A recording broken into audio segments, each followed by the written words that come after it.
This is the story of a man named Stanley. Stanley worked for a company in a big building where he was employee number 427. Employee number 427's job was simple. He sat at his desk in room 427 and he pushed buttons on a keyboard. Orders came to him through a monitor on his desk, telling him what buttons to push, how long to push them, and in what order. This is what employee 427 did every day of every month of every year. And although others might have considered it soul-rending, Stanley relished every moment that the orders came in, as though he had been made exactly for this job. And Stanley was happy. And then one day, something very peculiar happened. Something that would forever change Stanley. Something he would never quite forget. He had been at his desk for nearly an hour when he realized that not one single order had arrived on the monitor for him to follow. No one had showed up to give him instructions, call a meeting, or even say hi. Never in all his years at the company had this happened, this complete isolation. Something was very clearly wrong. Shocked, frozen solid, Stanley found himself unable to move for the longest time. But as he came to his wits and regained his senses, he got up from his desk and stepped out of his office.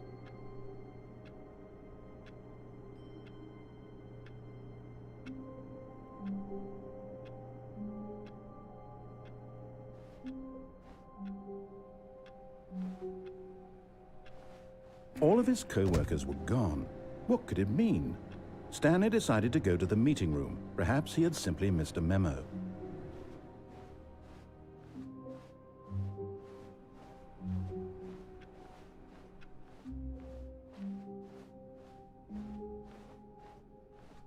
When Stanley came to a set of 2 open doors, he entered the door on his left.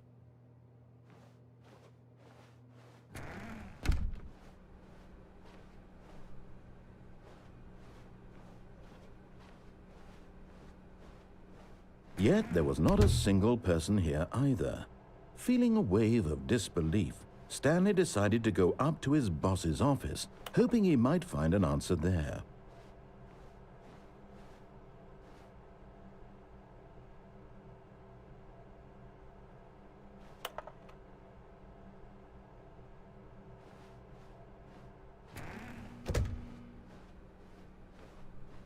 Coming to a staircase, Stanley walked upstairs to his boss's office.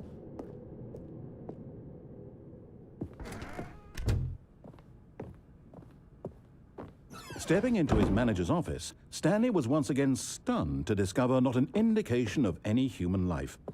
Shocked, unraveled, Stanley wondered in disbelief who orchestrated this, what dark secret was being held from him. What he could not have known was that the keypad behind the boss's desk guarded the terrible truth that his boss had been keeping from him. And so the boss had assigned it an extra secret PIN number, 2845. But of course, Stanley couldn't possibly have known this.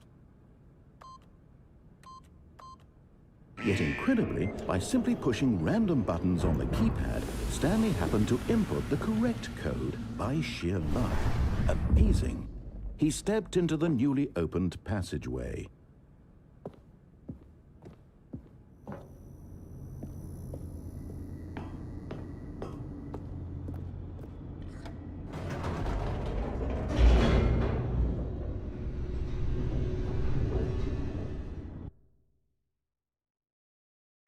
Descending deeper into the building, Stanley realized he felt a bit peculiar. It was a stirring of emotion in his chest, as though he felt more free to think for himself, to question the nature of his job.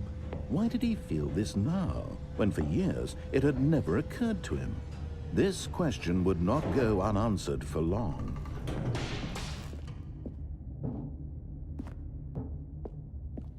Stanley walked straight ahead through the large door that read Mind Control Facility.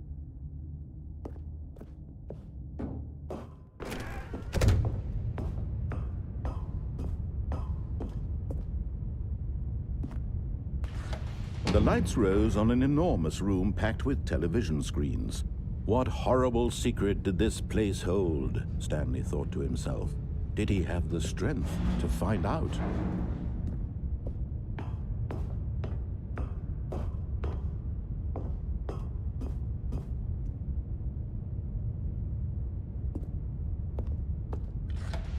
Now the monitors jumped to life, their true nature revealed. Each bore the number of an employee in the building, Stanley's co-workers. The lives of so many individuals reduced to images on a screen, and Stanley, one of them, eternally monitored in this place where freedom meant nothing.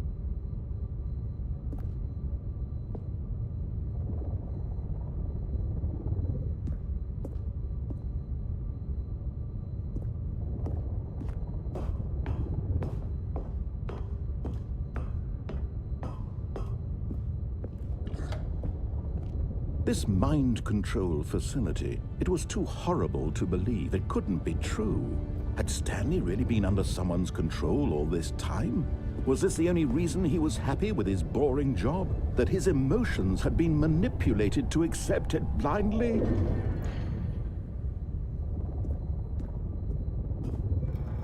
No. He refused to believe it. He couldn't accept it. His own life in someone else's control? Never! It was unthinkable, wasn't it? Was it even possible? Had he truly spent his entire life utterly blind to the world? But here was the proof, the heart of the operation. Controls labeled with emotions, happy or sad or content. Walking, eating, working, all of it monitored and commanded from this very place. And as the cold reality of his past began to sink in, Stanley decided that this machinery would never again exert its terrible power over another human life. For he would dismantle the controls once and for all.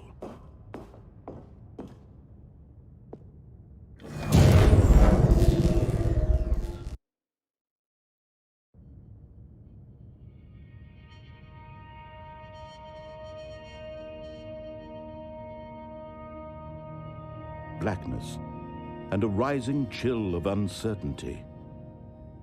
Was it over? Yes! He had won! He had defeated the machine, unshackled himself from someone else's command. Freedom was mere moments away. And yet, even as the immense door slowly opened, Stanley reflected on how many puzzles still lay unsolved. Where had his co-workers gone? How had he been freed from the machine's grasp? What other mysteries did this strange building hold?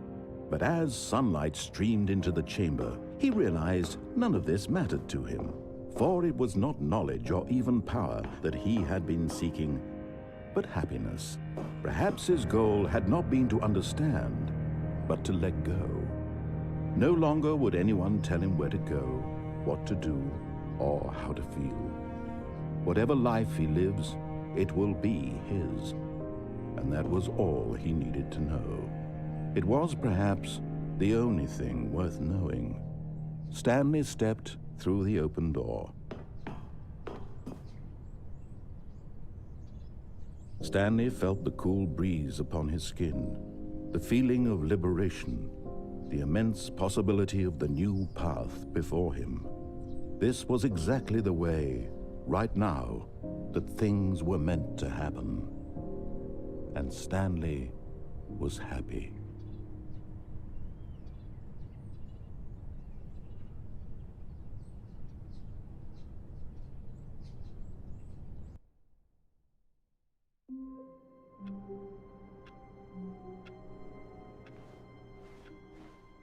All of his co-workers were gone. What could it mean? Stanley decided to go to the meeting room. Perhaps he had simply missed a memo.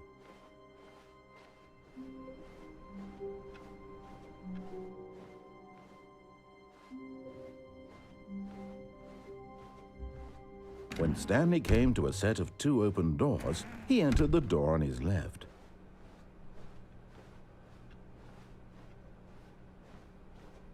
Yet there was not a single person here either. Feeling a wave of disbelief, Stanley decided to go up to his boss's office, hoping he might find an answer there. Coming to a staircase, Stanley walked upstairs to his boss's office.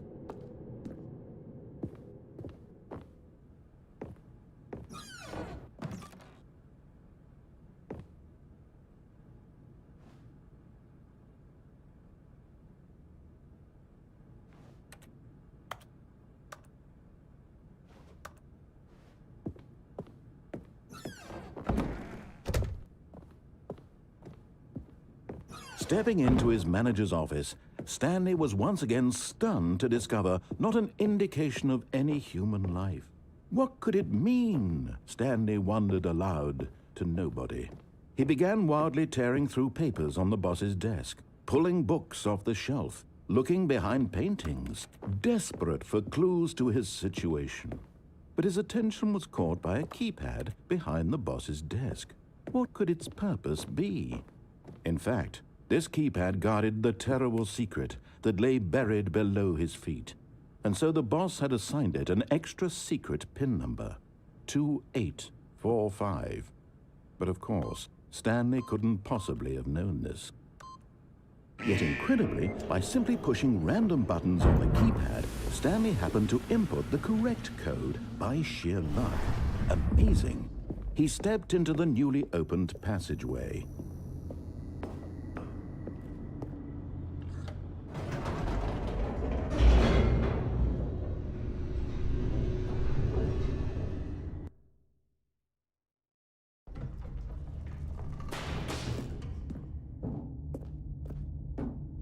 Stanley walked straight ahead through the large door that read Mind Control Facility.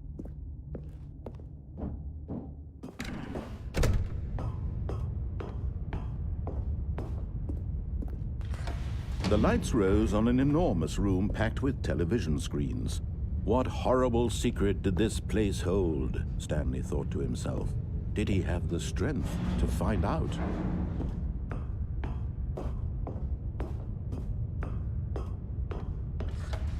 Now the monitors jumped to life, their true nature revealed. Each bore the number of an employee in the building, Stanley's co-workers. The lives of so many individuals reduced to images on a screen, and Stanley, one of them, eternally monitored in this place where freedom meant nothing.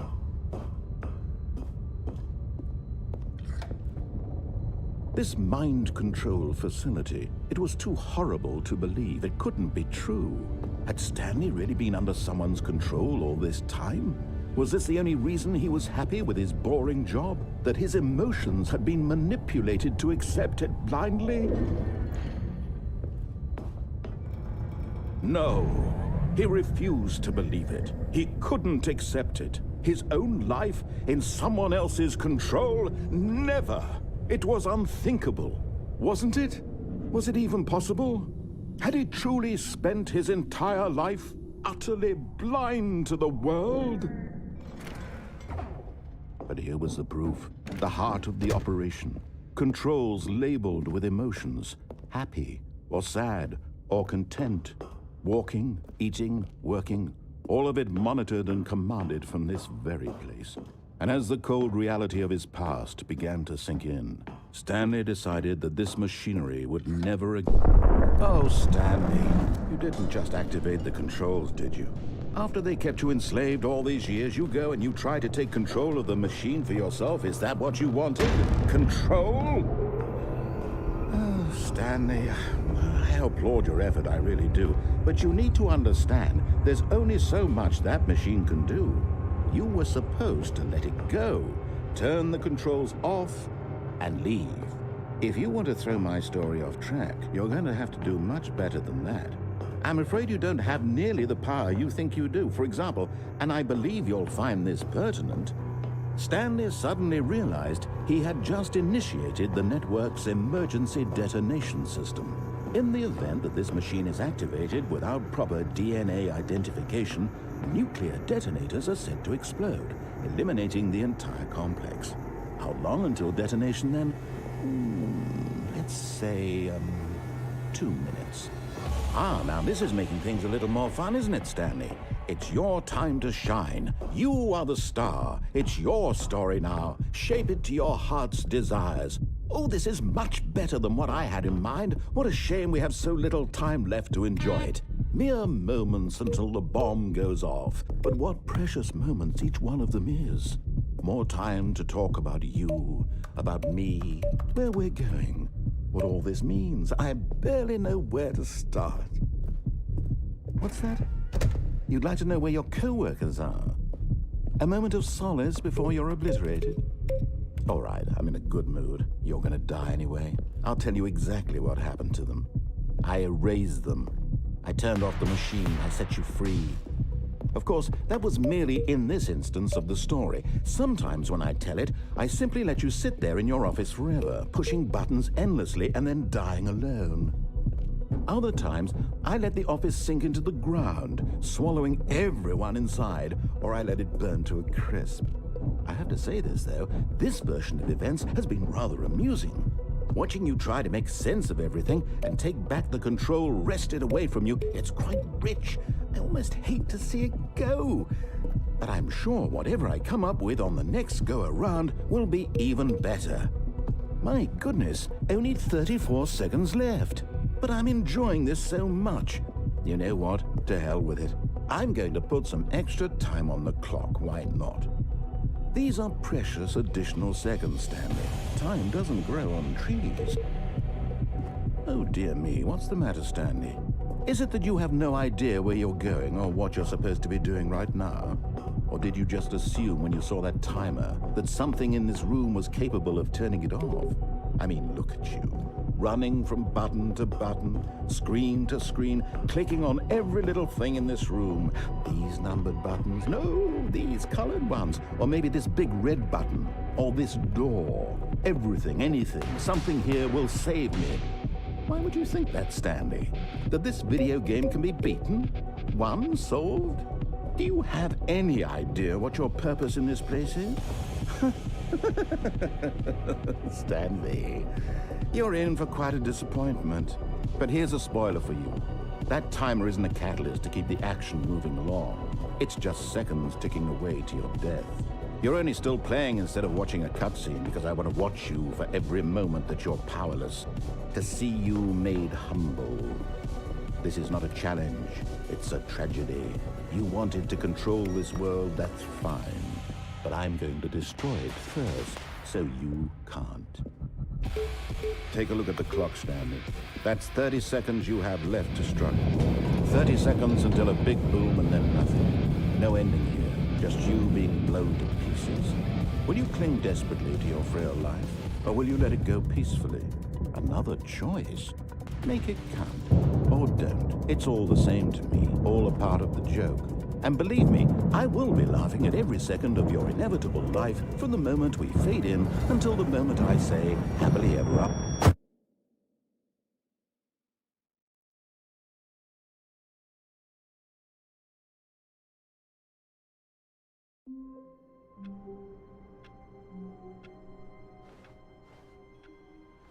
All of his co-workers were gone.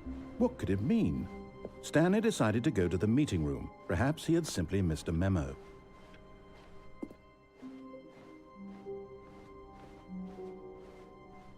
When Stanley came to a set of 2 open doors, he entered the door on his left. This was not the correct way to the meeting room, and Stanley knew it perfectly well. Perhaps he wanted to stop by the employee lounge first, just to admire it.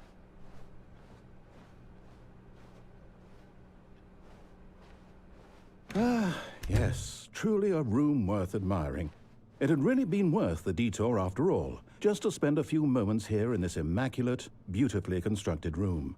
Stanley simply stood here, drinking it all in. But eager to get back to business, Stanley took the first open door on his left. And so he detoured through the maintenance section, walked straight ahead to the opposite door, and got back on track.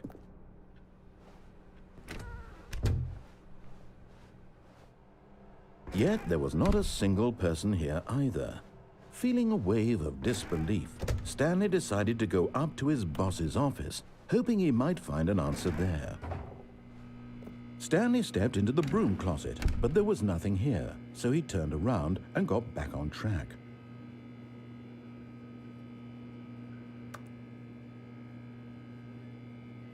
There was nothing here, no choice to make, no path to follow, just an empty broom closet. No reason to still be here.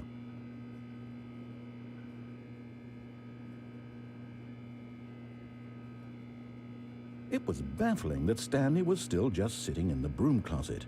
He wasn't even doing anything. At least if there was something to interact with, he'd be justified in some way. As it is, he's literally just standing there doing sweet FA.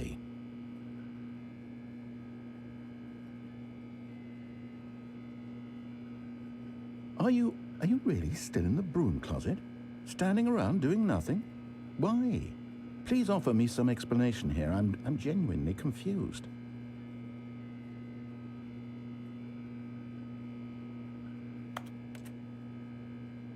You do realize there's no choice or anything in here, right? If I'd said Stanley walked past the broom closet, at least you would have had a reason for exploring it to find out. But it didn't even occur to me because literally this closet is of absolutely no significance to the story whatsoever. I never would have thought to mention it.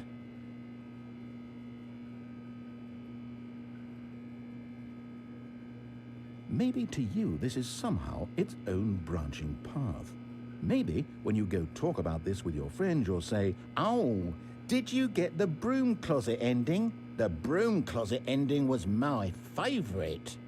I hope your friends find this concerning.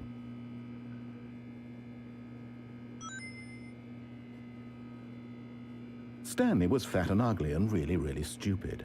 He probably only got the job because of a family connection. That's how stupid he is. That or with drug money. Also, Stanley is addicted to drugs and hookers.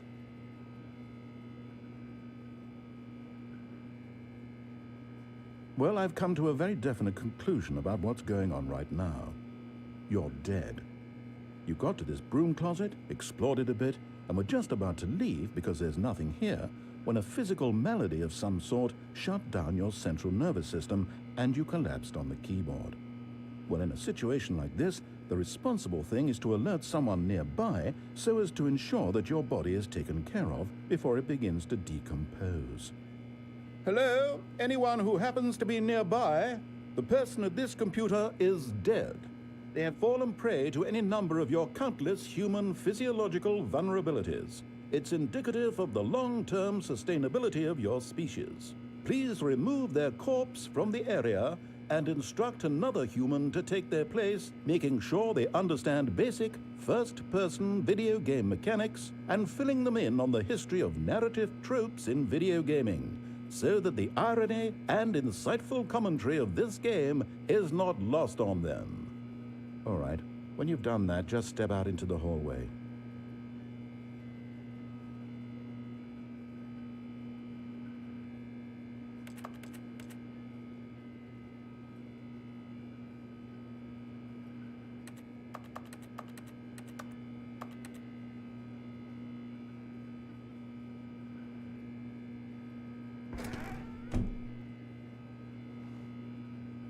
Ah, second player. It's good to have you on board.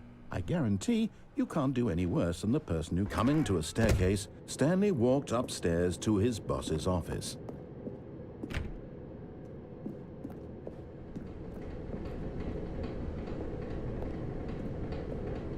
But Stanley just couldn't do it.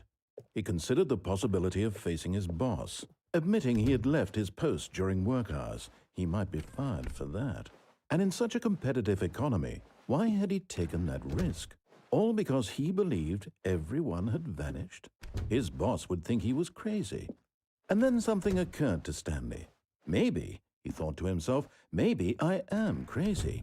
All of my co-workers blinking mysteriously out of existence in a single moment for no reason at all? None of it made any logical sense. And as Stanley pondered this, he began to make other strange observations. For example, why couldn't he see his feet when he looked down? Why did doors close automatically behind him wherever he went? And for that matter, these rooms were starting to look pretty familiar. Were they simply repeating? No, Stanley said to himself, this is all too strange. This can't be real. And at last, he came to the conclusion that had been on the tip of his tongue. He just hadn't found the words for it. "I'm dreaming!" he yelled. "This is all a dream." Oh, what a relief Stanley felt to have finally found an answer, an explanation. His co-workers weren't actually gone. He wasn't going to lose his job. He wasn't crazy after all. And he thought to himself, I suppose I'll wake up soon. I'll have to go back to my boring real-life job pushing buttons. I may as well enjoy this while I'm still lucid. So he imagined himself flying and began to gently float above the ground. Then he imagined himself soaring through space on a magical starfield, and it too appeared. It was so much fun, and Stanley marveled that he had still not woken up. How was he remaining so lucid? And then perhaps the strangest question of them all entered Stanley's head. One he was amazed he hadn't asked himself sooner. Why is there a voice in my head dictating everything that I'm doing and thinking? Now the voice was describing itself being considered by Stanley, who found it particularly strange. I'm dreaming about a voice describing me, thinking about how it's describing my thoughts, he thought. And while he thought it all very odd and wondered if this voice spoke to all people in their dreams, the truth was that, of course, this was not a dream. How could it be? Was Stanley simply deceiving himself, believing that if he's asleep, he doesn't have to take responsibility for himself? Stanley is as awake right now as he's ever been in his life. Now, hearing the voice speak these words was quite a shock to Stanley. After all, he knew for certain, beyond a doubt, that this was in fact a dream. Did the voice not see him float and make the magical stars just a moment ago? How else would the voice explain all that? This voice was a part of himself too. Surely, if he could just... He would prove it. He would prove that he was in control, that this was a dream. So he closed his eyes gently, and he invited himself to wake up. He felt the cool weight of the blanket on his skin, the press of the mattress on his back, the fresh air of a world outside this one.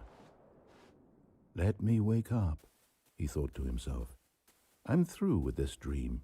I wish it to be over. Let me go back to my job. Let me continue pushing the buttons. Please, it's all I want. I want my apartment and my wife and my job. All I want is my life exactly the way it's always been. My life is normal. I am normal. Everything will be fine. I am okay.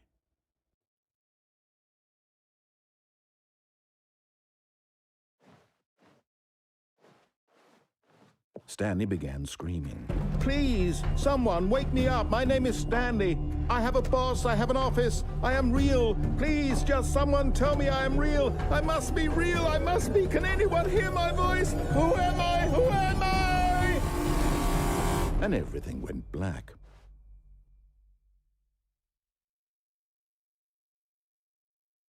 This is the story of a woman named Mariela. Mariela woke up on a day like any other. She arose, got dressed, gathered her belongings, and walked to her place of work. But on this particular day, her walk was interrupted by the body of a man who had stumbled through town talking and screaming to himself, and then collapsed dead on the sidewalk. And although she would soon turn to go call for an ambulance, for just a few brief moments, she considered the strange man. He was obviously crazy. This much she knew. Everyone knows what crazy people look like. And in that moment, she thought to herself how lucky she was to be normal. I am sane. I am in control of my mind. I know what is real and what isn't. It was comforting to think this, and in a certain way, seeing this man made her feel better. But then she remembered the meeting she had scheduled for that day, the very important people whose impressions of her would affect her career, and by extension, the rest of her life. She had no time for this, so it was only a moment that she stood there, staring down at the body. And then she turned and ran.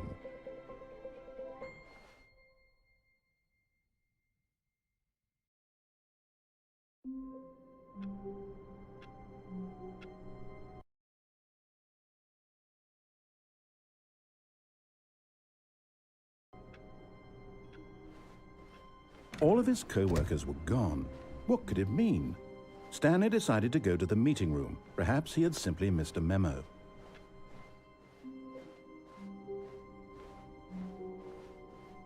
When Stanley came to a set of 2 open doors, he entered the door on his left. This was not the correct way to the meeting room, and Stanley knew it perfectly well. Perhaps he wanted to stop by the employee lounge first, just to admire it. Wow, yes, this room. What a beautiful room. What a gorgeous, gorgeous room. Thank goodness Stanley had taken this detour on his way, but eager to get back to business, Stanley took the first open door on his left.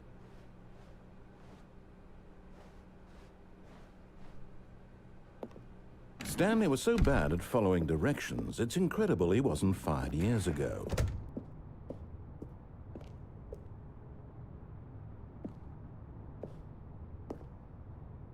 But in his eagerness to prove that he is in control of the story and no one gets to tell him what to do, Stanley leapt from the platform and plunged to his death.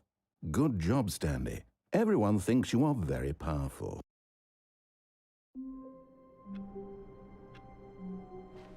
All of his co-workers were gone. What could it mean? Stanley decided to go to the meeting room. Perhaps he had simply missed a memo. When Stanley came to a set of 2 open doors, he entered the... This was not the correct way to the meeting room, and Stanley knew it perfectly well. Perhaps he wanted to stop by the employee lounge first, just to admire it. The lounge was sublime, a work of art. But eager to get back to business, Stanley took the first open door on his left. Stanley was so bad at following directions, it's incredible he wasn't fired years ago.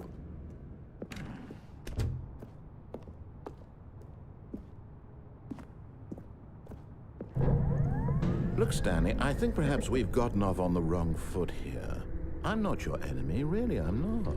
I realize that investing your trust in someone else can be difficult, but the fact is that the story has been about nothing. But in his eagerness to prove that he is in control of the story and no one gets to tell him what to do, Stanley leapt from the platform and plunged to his death. Good job, Stanley.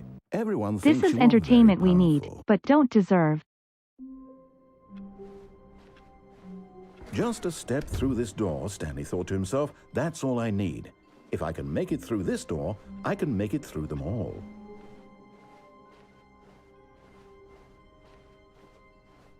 When Stanley came to a set of 2 open doors, he entered the door on his left. This was not the correct way to the meeting room, and Stanley knew it perfectly well. Perhaps he wanted to stop by the employee lounge first, just to admire it.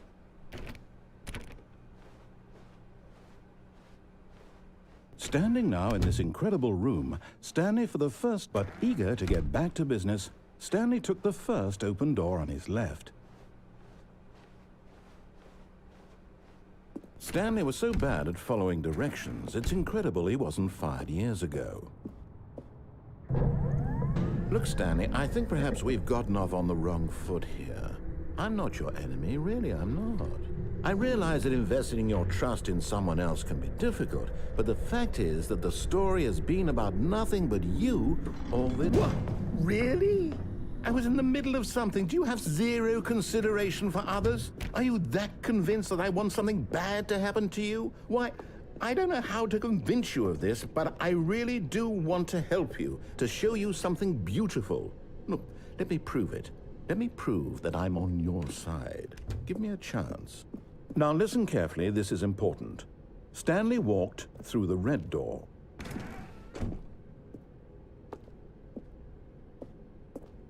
Oh, thank God you are willing to listen to me. Do you see that I really have wanted you to be happy all this time? The problem is all these choices. The 2 of us always trying to get somewhere that isn't here. Running and running and running, just the way you're doing right now. Don't you see that it's killing us, Stanley? I wanted to stop. We would both be so much happier if we just stopped. And I think I have a solution. Here, let me show you.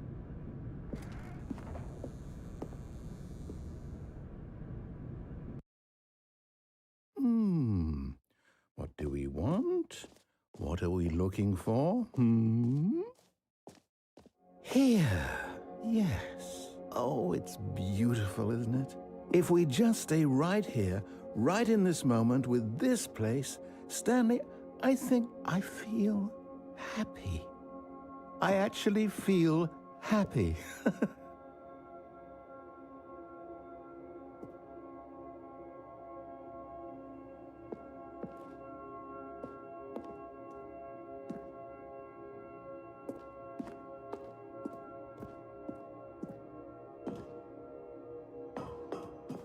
No, wait. Where are you going? Right. Where were we?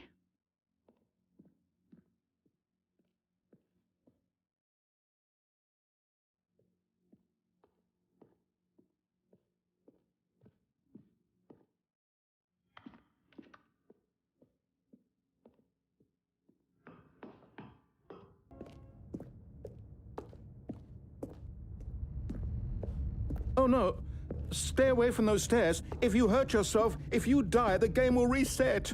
We'll lose all of this. Please, no, Stanley, let me stay here. Don't take this from me. Please, Stanley, think about what you're doing. No! Oh, thank God, you lived. You had me worried there for a moment. Now, can we please get back to the other? No, what are you doing, Stanley? Please, I'm asking you not to take this away from me. I can't go back to what I was before. If you die, we'll both go back. Why are you doing this?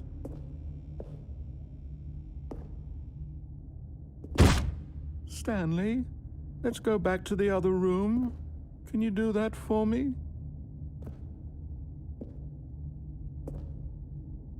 My God. Is this really how much you dislike my game? That you'll throw yourself from this platform over and over to be rid of it? You are literally willing to kill yourself to keep me from being happy. Am I reading the situation correctly?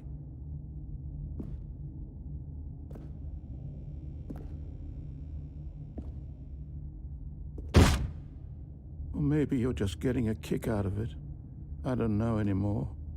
I just wanted us to get along. But I guess that was too much to ask. It looks like you wanted to make a choice after all. Well, this one is yours.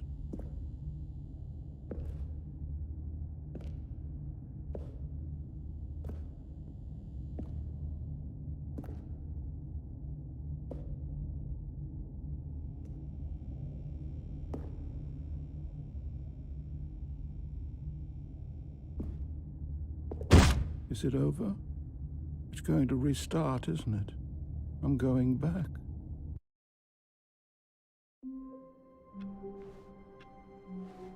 Wait, Stanley thought to himself. Am I sure that the orders stopped coming in? How is that possible? They never stopped. Surely I was mistaken.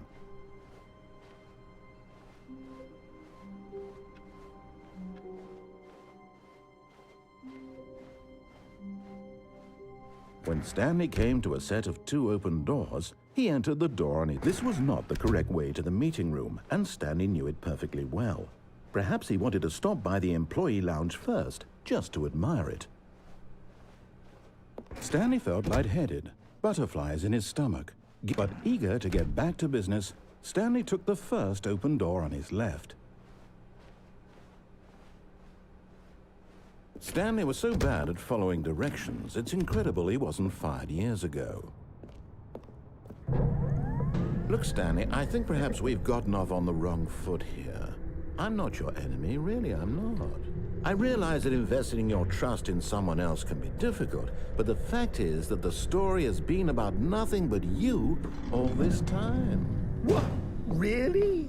I was in the middle of something. Do you have zero consideration for others? Are you that convinced that I want something bad to happen to you? Why, I don't know how to convince you of this, but I really do want to help you, to show you something beautiful.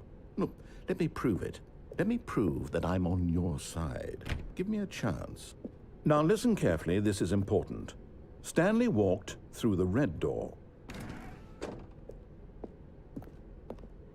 Aha, perhaps you misunderstood. Stanley walked through the red door. I still don't think we're communicating properly. Stanley walked through the red door. All right, fine, go ahead, Stanley. You want to know so badly what's out there? You want to find out what lies at the end of this road you've chosen? Well, don't let me stop you. Do you see? There's nothing here. I haven't even finished building this section of the map because you were never supposed to be here in the first place. Broken rooms, exposed developer textures. Is this what you had wanted? Was it worth ruining the entire story I had written out specifically for you? Do you not think I put a lot of time into that? Because I did. And in the end, it was all for nothing. Because this is what you wanted to see. Help me here, Stanley. Help elucidate these strange and unknowable desires of yours. What would have made this game better? What did you want to see? Vehicles? Skill trees? Work with me. You've given me absolutely nothing so far. Tell you what, let me take a stab in the dark at a new design and you can give me some feedback. There we go. A third option. This already feels leaps ahead of where we were before. Go ahead, Stanley. Take it for a spin. Okay, I'm going to stop you there. Now, tell me about your experience with this new version. Would you say that the game benefited from allowing you more choices? Feel free to be honest. I'm looking for some real critical feedback here. Aha! You see, I knew I was onto something. Where do these flashes of inspiration come from? How did I know the game needed a third door? Well, it's instinct mostly, a calling in your gut. I really couldn't say where the idea came from, except that I felt it in my soul. You can't teach that, Stanley. Don't even try. Here, based on the data from your previous playthrough, I've compiled a new version. And to be perfectly candid, I think I've knocked it out of the park with this one. Let's take a look.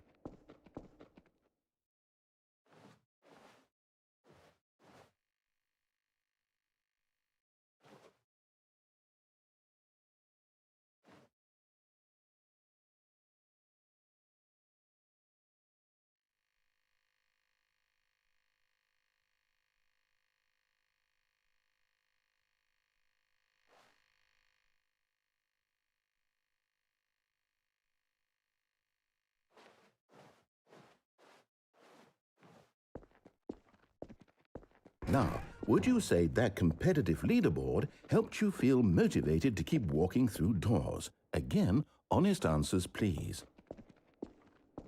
Hey, I nearly forgot. I've got a prototype of a new game I've been working on, and now would be a lovely opportunity to give it some playtesting. You wouldn't mind taking a look at it, would you?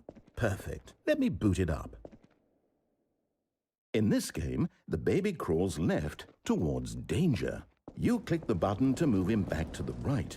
And if he reaches the fire, you fail. It's a very meaningful game, all about the desperation and tedium of endlessly confronting the demands of family life.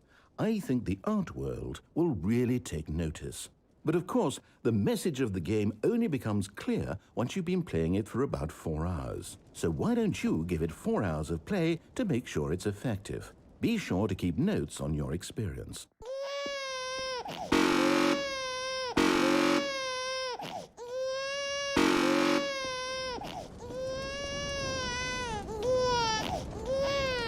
You heartless bastard. Did you do it because you hate babies or purely to spite me? Because if it's the latter, well, I don't know what to do. I'm completely out of ideas. I can't think of a single thing that might improve the experience for me. I'm not even going to try. I'm out, I'm done. It's over. Thank you for playing. Your input was extremely valuable. Oh, hey, since my game was so awful, why don't we play someone else's game, just to ease the pain? Let's see. What do we have here? Yes, this seems like it'll work. Let's give it a shot.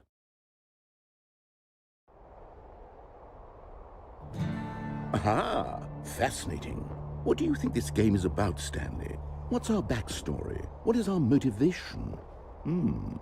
Well, it seems obvious to me that you are meant to play as a creepy man spying on innocent civilians below you from up high in your creep tower, perhaps for some sort of twisted erotic purpose. Yes, that must be it. What a fascinating venture into the experience of total mental depravity. So far, I love everything about this game, Stanley. And it seems there's even more. Come, let's venture outward and see what else is out there.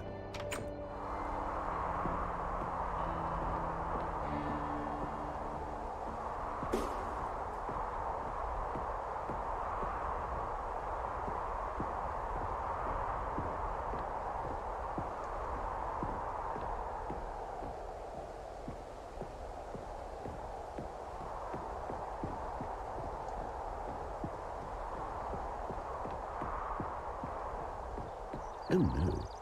No, it can't be. It is. It's an open world game. Good God, quickly, block it off. Oh, thank goodness, Stanley. What a close call. You really wandered off into that thing, that big, open, just wandering around, no right or wrong directions, no path to follow. You can just go in any... Oh, thank heavens we avoided it. We're out of the woods now, Stanley. Okay, I'm going to get us out of here. Let's find another game. Preferably something with walls. Something with nice, big, insurmountable walls. Okay, I think this will be just the thing. Wonderful. See, this is exactly what I had in mind. Just a nice big box for you to run around in. There isn't any possibility that you could get lost here. Now this is game design. Stanley, if you manage to get lost in this game, I will be phenomenally impressed. Okay, so what exactly do we do here? Let's see. There are lots of cars here in the back, but obviously there's no racetrack. Okay, I'm seeing that there's a ball of some kind back here. Is this game sports ball? Stanley, I think it's sports ball. Oh, what fun. We shall run the bases and do a touchdown together. Yes, I think surely we must. Okay, Stanley, here's the ball. Have fun.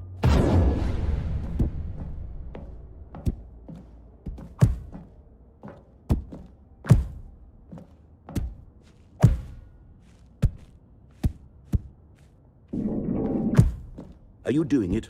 Are you winning? Is this fun? Is it better than my miserable little story that I worked so hard on? Stanley, I have a thought. And I realize I'm not a sportsologist, but if one ball generates a certain amount of raw adrenal pleasure, then surely multiple balls makes for an even more euphoric sports experience. I'm going to try it out. Here comes another ball. Yes! Oh goodness, that really does feel amazing, doesn't it? Stanley, I'm like a child in a confectionery shop. I simply have to have more. I'm insatiable. More balls!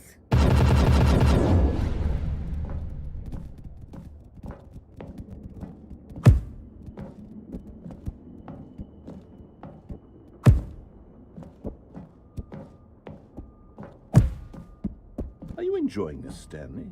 Are you having fun? Is this a real video game? Well, I sure hope you're having a good time, because guess what? It's over. That's right. Your little fun comes to an end. This is my game, and what I say goes. You get to have fun when I let you, Stanley. Besides, you need someone like me to set boundaries for you. Without rules or boundaries, video games are nothing. Yes, that's what I am. I am structure. I'm your sense of purpose. And since you decided you didn't want to play my game, now I don't want to play with you either. So, goodbye, Stanley. I'm leaving.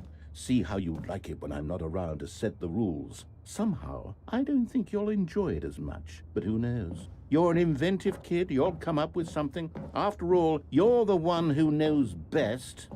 Take care, Stanley.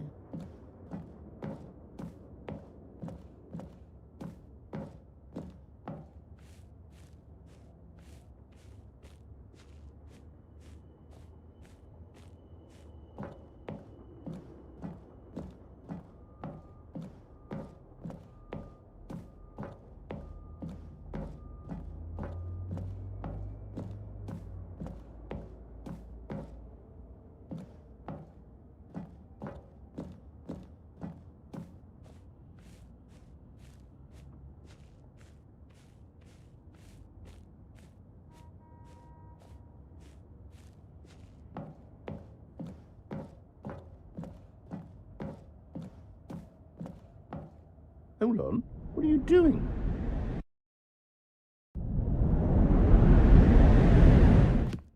Stanley, don't do that. I can't follow you there. I can't help you.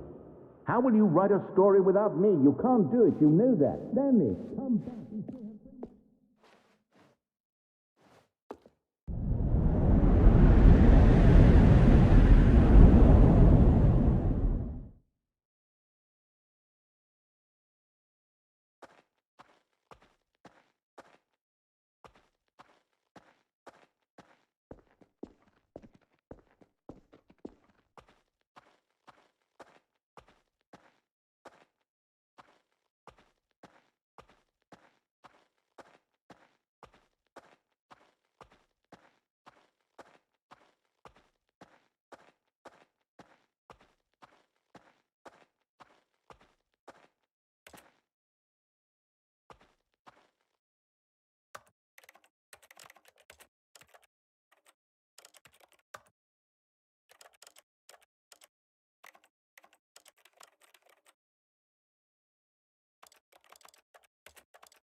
I wonder what he found. If what he wanted was to be the leading man in his own story, well, perhaps he's gotten it, down in wherever he is right now. I wonder if he's happy with his choice, and if he's learned the heavy cost that comes with it. He'll understand soon what I was trying to tell him. He needs me. Someone who will wrap everything up at the end, to make sense out of the chaos and the fear and the confusion. That's who I am. That is what I mean to this world. Oh, yes. Yes, I'll be back. There's no other way. Once this ends, after it all comes to a close, then I'll be back. The end will be here soon. Very soon. I can wait.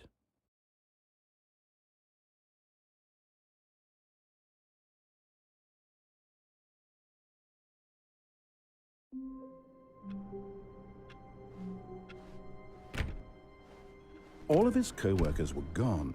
What could it mean? Stanley decided to go to the meeting room. Perhaps he had simply missed a memo.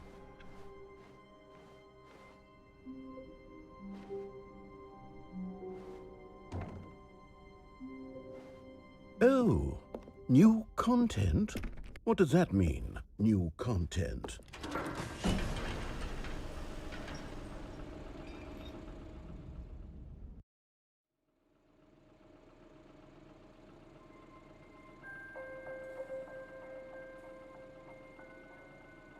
Hello, and thank you for playing the Stanley Parable Ultra Deluxe.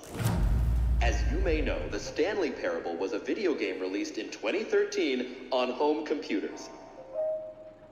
After receiving critical and commercial success, it was expanded upon in 2022 with the Stanley Parable Ultra Deluxe, a reimagining of the game for consoles and home computers. The Stanley Parable Ultra Deluxe features exciting new content that broadens and expands the world of the Stanley Parable, delighting audiences the world over. Please, step inside and see what thrilling new adventures await in the Stanley Parable Ultra Deluxe. Oh, well, this sounds delightful. I'm very excited to see the thrilling new Ultra Deluxe content. Okay, so far it's an elevator.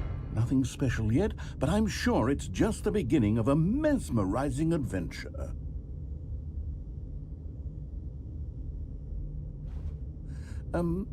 Is it broken? What's going on here?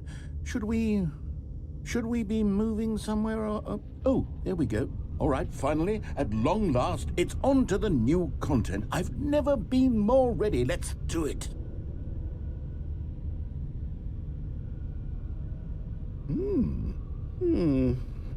I have to say, initial impressions of Stanley Parable Ultra Deluxe, mostly tedious. It's as if Oh, okay. Let's see the content. Give me the content, Stanley. All right, let's see. It's the jump circle?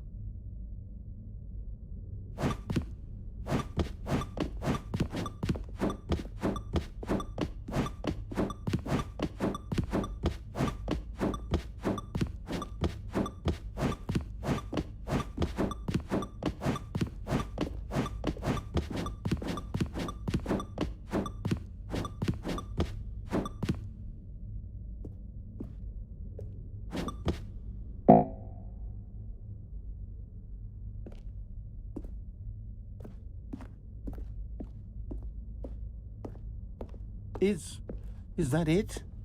Surely that's not all the new content. There has to be something else, right? Goodness, another elevator. Stanley, I have to say, initial impressions of this game are not positive. It's just elevators and jumping. Is this what passes for exciting new content? If this is new content, then I could just read you the whole dictionary. There's 20 hours of new content right there. Hell, I could count to 30 trillion. You could put that on the box. The Stanley Parable Ultra Deluxe, now with over 1,000 hours of new content. And if... Oh, wait. There's more. Very good. Yes. I knew there had to be something else. Let's see it. I'm ready for whatever it is. That's it? Oh, you've got to be kidding me. You see, Stanley? This is what happens when greedy video game developers with no respect for their fan base rush a cheap expansion to market for no reason other than to make an easy dollar. And don't get me started on the level of craftsmanship that's gone into it. In fact, I'm looking right now at the game's achievements, and it's hard to believe one of them actually says, "Test achievement, please ignore." What quality assurance department signed off on this? I'm infuriated and I'm offended, and I intend to find these people on Twitter and hold them personally accountable. It's my fault, Stanley. I built up too much anticipation around the new content, I'm afraid. It could never have lived up to such expectations. If you're still with me, why don't we just reset the game, and we'll try to get back to what the Stanley Parable is really about. No frills, no gimmicks. Just you and me having a great time together like always. What do you say, friend?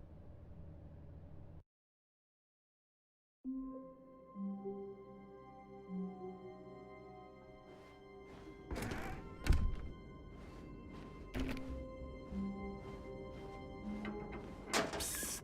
Stanley! Come over here! In the vent! I want to show you something!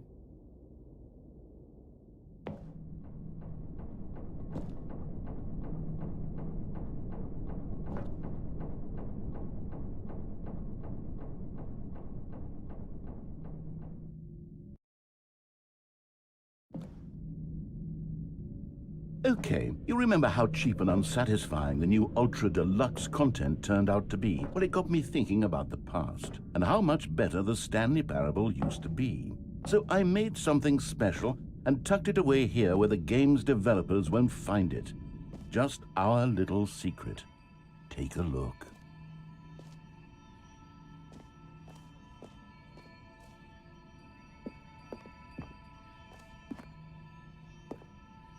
I call it the memory zone. It's where I've been storing all my favorite memories so I can relive the peak experiences of my life whenever I want. Experiences like the launch of the Stanley Parable on PC. You see, Stanley, doesn't the memory zone remind you of how wonderful Stanley Parable was before it was sullied with a cheap re-release? Remember back in October of 2013, when the game originally launched? Back then, video games had integrity. Back then, it all meant something. Oh, the waste.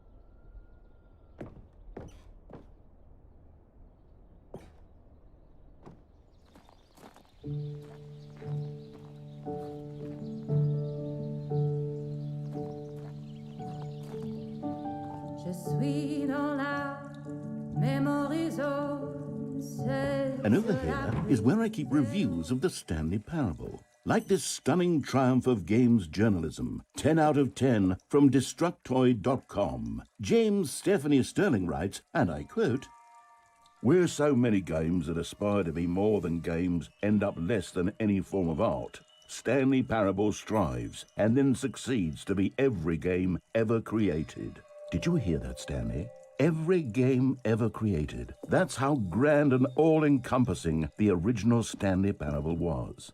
It was literally every game ever created. It was Skyrim, it was Persona 3, it was all of them, and now it's nothing. It's no games at all.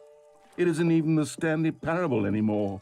It's just a husk now, a lifeless husk with an hour of new elevator content.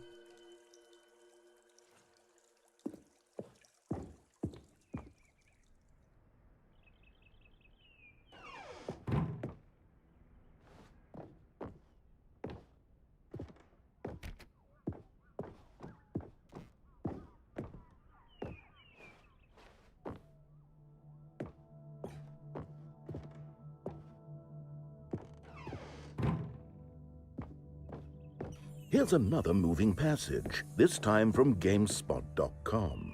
The Stanley Parable is both a richly stimulating commentary on the nature of choice in games and one that offers some of the most enjoyable, surprising, and rewarding choices I've ever been confronted with in a game. 9 out of 10. Don't you get it, Stanley? The game was perfect. It didn't need anything else. It didn't need new content.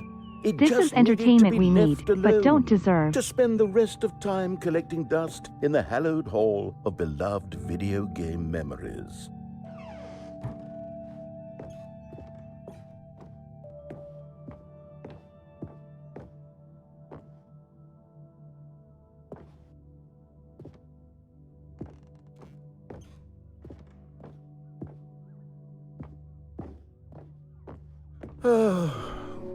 These were simpler times, Stanley. But I wouldn't give to go back, to have it all over again. Wait, hang on. I don't recall this part of the memory zone before. What's this? What's down here? Oh no. Oh God, no. Stanley, it's a collection of reviews from Steam, the online video game distributor. I haven't looked at these in years. I can't even imagine what's been collecting down here. Surely these reviews were glowing as well, weren't they?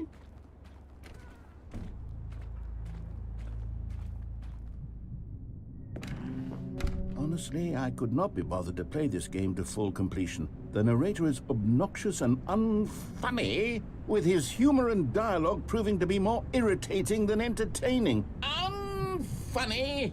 I'm not trying to be funny. I'm trying to make a serious work of art.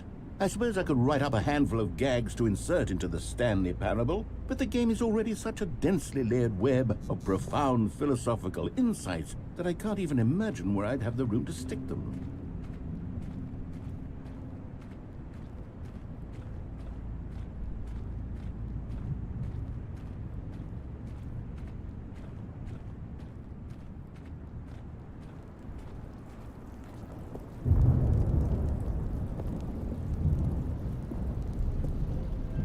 Okay, let's see what this one says. While the idea for the game is good, for someone who prefers non-linear games, this preachiness gets annoying fast. Preachy? Stanley? I'm not preachy, am I? You can tell me if I'm preachy. Honestly, you can. Oh, goodness. This is actually quite shocking for me. Well, to be honest, I had always thought of the game's dialogue as being rather terse to begin with. You can't know how much fluff I cut from the game to get it to feel as light and airy as it... Well, I always thought it did, but maybe it wasn't. Dear, what an awful memory to have to hold on to. These black marks on my otherwise unimpeachable track record. I feel like a failure. Like I let these people down. Perhaps the Stanley Parable isn't quite as sterling as I always remembered.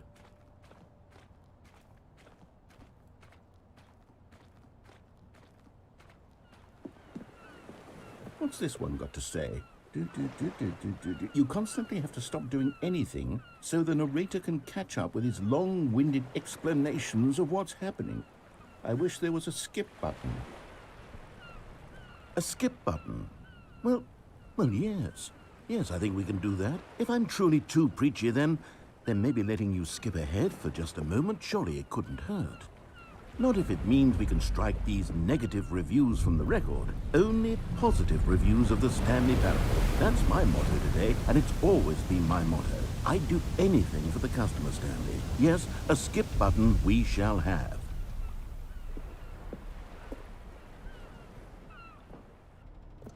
And here it is. Go ahead and give it a shot. I'll pop you forward in time so that the second my incessant droning starts to bore you, with just the push of a button, you'll have zipped right past it. It's what the players have been asking for, and I'm very proud to have delivered. No more listening to me rambling on and on and on. No, no, no, no. The Stanley Parable is a game for the people. And if the people want silence, then by goodness, that's what they're going to get. Well, don't sit around waiting for me to shut up. Go ahead and make me shut up. Here, we'll pretend that I've just begun an interminable monologue, and it goes something like this. The story and the choices, or what have you, and therefore by becoming it is, so on and so forth, until inevitably we all until the end of time, at which time everything all at once, so now you see, blah blah blah blah blah blah blah blah blah blah blah blah blah blah blah. We've eaten too much and it can't be just yet, no, until 245. Got the logic of elimination working backwards, the deduction therefore becomes impossible to manufacture. It went on for nearly 10,000 years, until just yesterday, here and there, forward and back, and never a moment before lunchtime. It can't be. It's the only thing there is. How many billions left until so much more than forever ago? Which is why I say... the story and the choices, or what have you, and therefore by becoming it is, so on and so forth, until inevitably we all until the end of time, at which time everything all at once, so now you see, blah blah blah blah blah blah blah blah blah blah blah blah blah blah blah. We've eaten too much and it can't be just yet, no, until 245. Got the logic of elimination working backwards, the deduction therefore becomes impossible to manufacture. It went on for nearly 10,000 years, until just yesterday, here and there, forward and back, and never a moment before lunchtime. It can't be. It's the only thing there is. How many billions left until so much more than forever ago? Which is why I say... the story and the choices, or what have you, and therefore by becoming it is, so on and so forth, until inevitably we all until the end of time, at which time everything all at once, so now you see, blah blah blah blah blah blah blah blah blah blah blah blah blah blah blah. We've eaten too much and it can't be just yet, no, until 245. Got the logic of elimination working backwards, the deduction therefore becomes impossible to manufacture. It went on for nearly 10,000 years, until just yesterday, here and there, forward and back, and never a moment before lunchtime. It can't be. It's the only thing there is. How many billions left until so much more than forever ago? Which is why I say, the story and the choices, or what have you. Oh, you're back, you see. You were only frozen in time for a few minutes, but it was plenty of time for me to deliver a long, rambling monologue full of unnecessary verbal flourishes and lengthy ruminations on the nature of... Well, there, sport. You really did catch me rambling on a bit, didn't you? But that's the power of the button. The minute I start to go off on a thoughtless display of self-absorption, it's right at your fingertips to go poof, and it's all over. Oh, I can't wait to see what Cookie 9 will say about this, and whether they'll edit the rating of their Steam review, or at least change some of the wording, perhaps. To be honest, I don't even know if one can change their review in the first place. I guess I should become better educated on exactly how Steam works. Perhaps that would have been the smart thing to check on before I went about this whole exercise of making the skip button. Although I have to imagine that after seeing this exciting new technology at work, surely whoever it is runs Steam will instantly run out and implement a new feature to make it possible to edit one's review, merely because of this very situation. Yes, I think that's quite likely.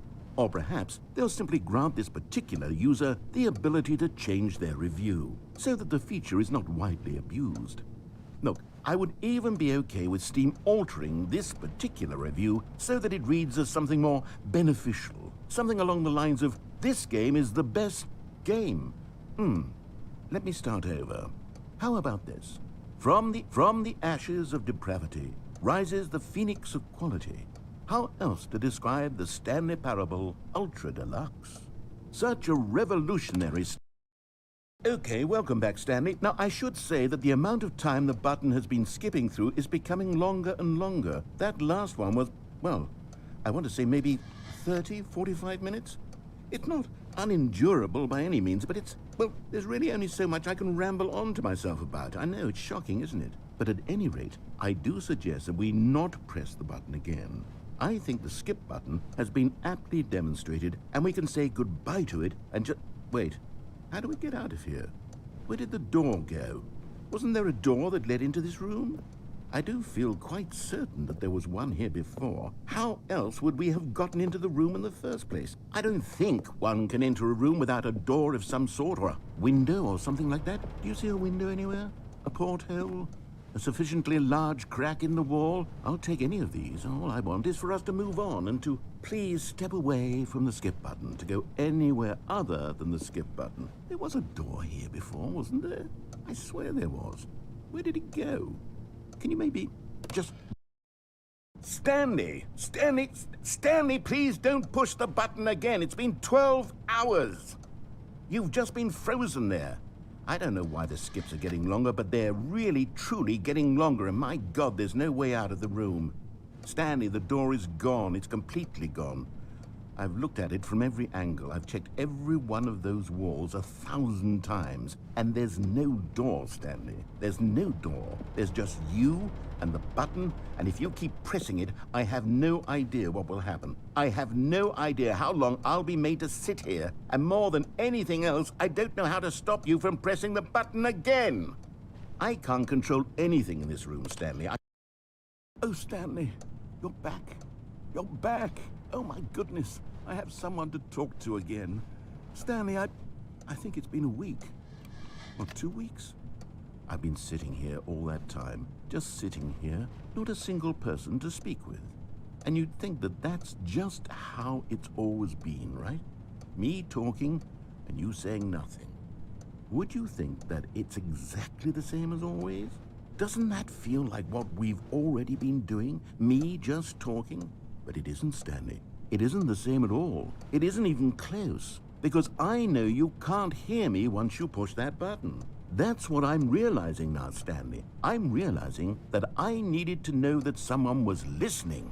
I needed there to be a vessel through which my words were moving. It was the vessel I needed, Stanley. Not the outcomes, not the story. None of that matters anymore. I'll give it all up. I'll give up every branching path. I'll burn my story to the ground. One single thing I need, and God, I can see now that I need it more than anything, is to know that someone else is taking it in. These words that I'm saying, I need to know you can hear me. Because maybe, Stanley, maybe, if you can hear me, then maybe it means I'm real. Maybe I'm not just a fiction. Was I scared of that all along? Perhaps, yes.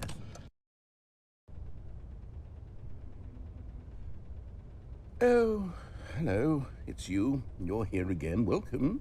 I have had time to think about you and about us and about everything we've been through. I've had so much time, I stopped keeping track after a year. Have you ever sat down in one place and not moved for one entire year? Let me describe it for you.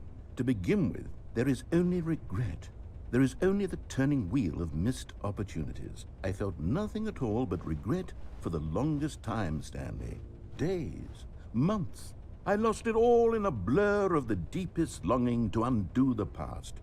And when that feeling had begun to subside, what took its place is what I can only describe as the collapse of every moment I have ever experienced my entire life. All of them collapsed down into a single instant.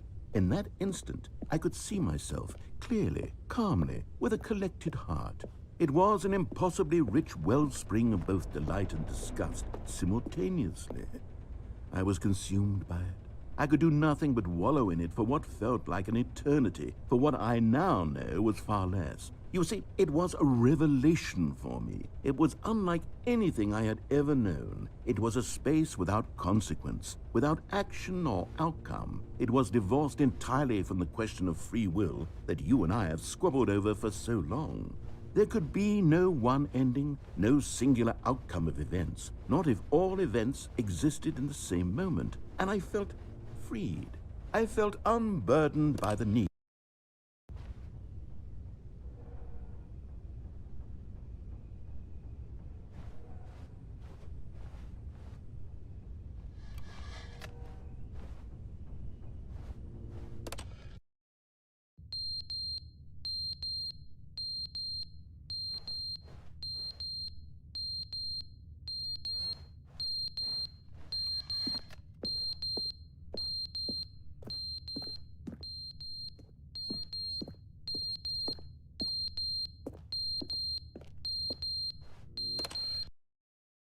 But they didn't understand the game was never meant to be funny. It was meant to have a point. It was meant to speak to the human condition. But where are the jokes? Where are the jokes? They bemoaned, they screamed, they gnashed their teeth and said, entertain us. It wasn't enough. They had to leave a pathetic little thumbs-down review and make all of their pitiful demands. But then, he's talking too much, they said. First, he didn't entertain us, now he won't shut up. It's the inconsistency, it's the lack of accountability, it's the unwillingness to examine with an uncompromising heart the words that they are speaking into the world. As though there were no consequences for a lack of cohesion in one's assessment of others. But of course, absolutely anyone can leave a review. So here's what we get. We get these demands that seek everything and are accountable to nothing. We get a world where someone will say, oh, there should be a skip button. You should be able to freeze Stanley in place while the narrator sits there forever and ever. We want all of this in the new Stanley Parable. We demand it. And then, because it was said, because it was spoken, now it simply has to happen.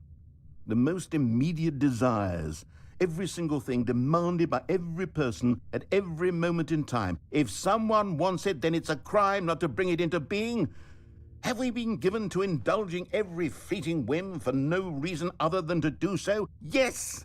Yes! It seems that this is now the world we live in. It seems that we are a people living in such bleakness and discomfort with ourselves that our entertainment is now our lives. It has come to represent us. It absolutely must speak to who we are as people, because otherwise, without our entertainment, we have nothing. Without entertainment, we would have to face inward toward the cruel bleakness inside ourselves. We would turn to look at our deeper nature and find a resounding emptiness gazing back with unyielding aggression. And so because of this, we require that our amusements and our playthings and our flights of fancy be so impossibly captivating that they consume all of our attention, turn our heads completely away from the bleakness. In effect, we have demanded that our entertainment be the collapse of ourselves. What a pitiful reflection of humanity these entertainments.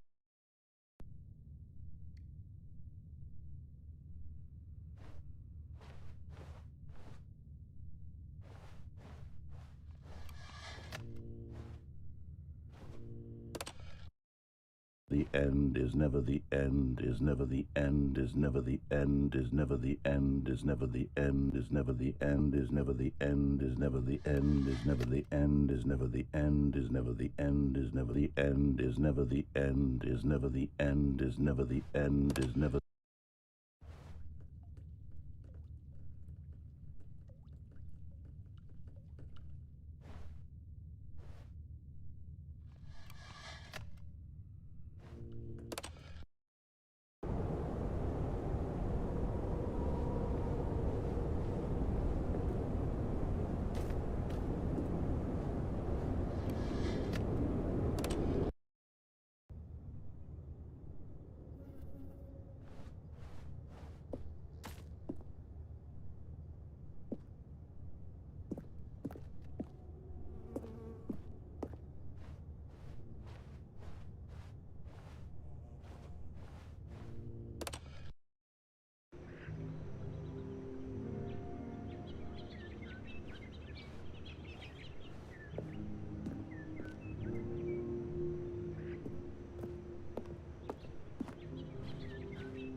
All of his co-workers were gone.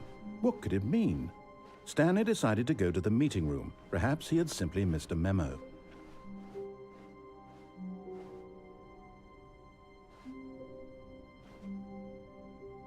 Oh, good. You noticed my sign. Yes, I have something very exciting to show you.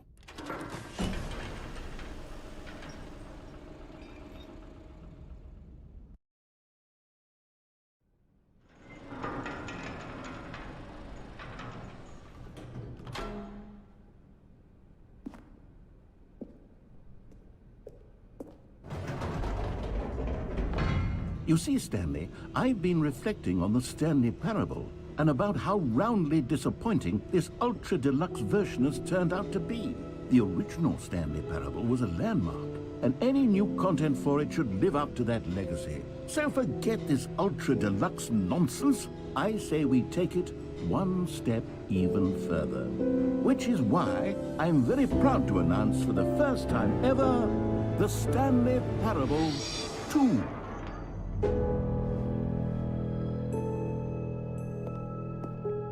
Yes, you see, isn't this far superior to a measly re-release with a few minor additions? Think of all the new territory we'll cover with a fully fledged sequel. An entirely new experience, built from the ground up. Why, there are so many possibilities. It could go in so many different directions.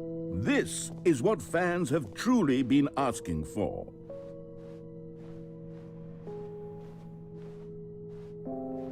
Calling it the Stanley Parable 2 is just so much catchier than Ultra Deluxe, don't you think? Ultra Deluxe? What does it even mean? But the Stanley Parable 2, now that's an artistic statement right there. It's future-oriented. It screams progress and innovation and long-term franchising potential.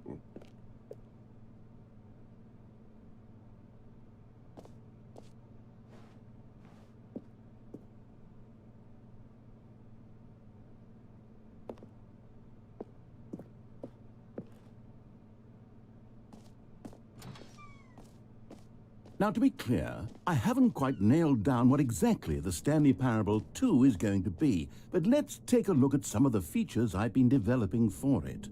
I figure that if I can loosely organize a handful of interesting concepts, that surely the game will sort of naturally spring up around them. It'll all work itself out. Game development is much more of a fuzzy magic than anything scientific or logical, really.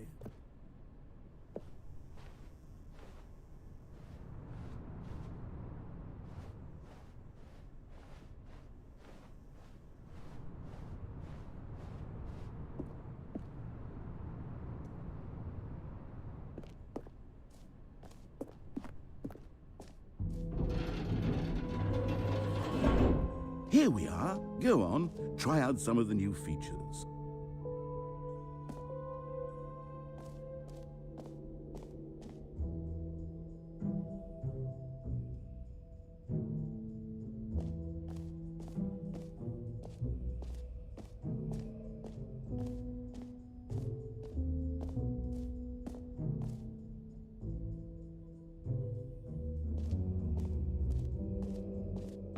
For the Stanley Parable 2, I asked myself, what do players really want?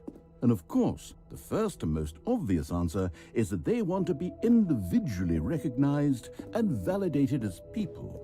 So with that in mind, my first addition to the game is this button which speaks the name of the person playing the game. Isn't that wonderful? Jim. Sorry, I should have clarified. Right now, the button only says the name Jim. But of course, in the final game, this button will say your name, whatever name that is.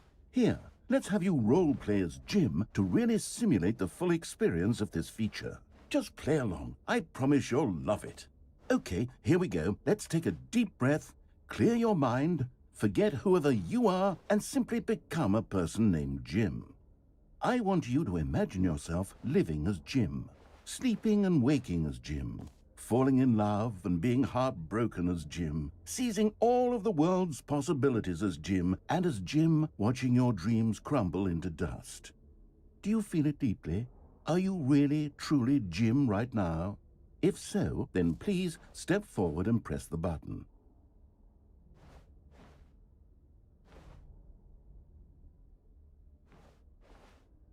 Jim. Yes! You see? What a thrill! What a rush! That was you! The button described you. Do it again. Do it again.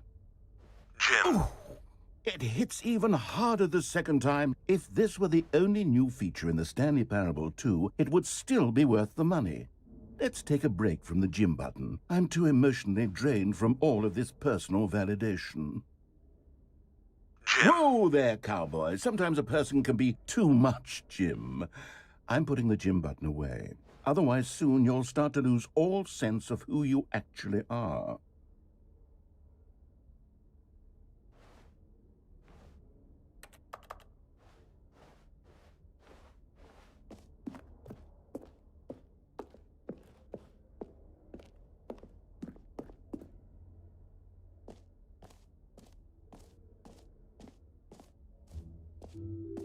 I suppose I could allow only people named Jim to play the Stanley Parable 2. That would actually save me the work of finishing this feature.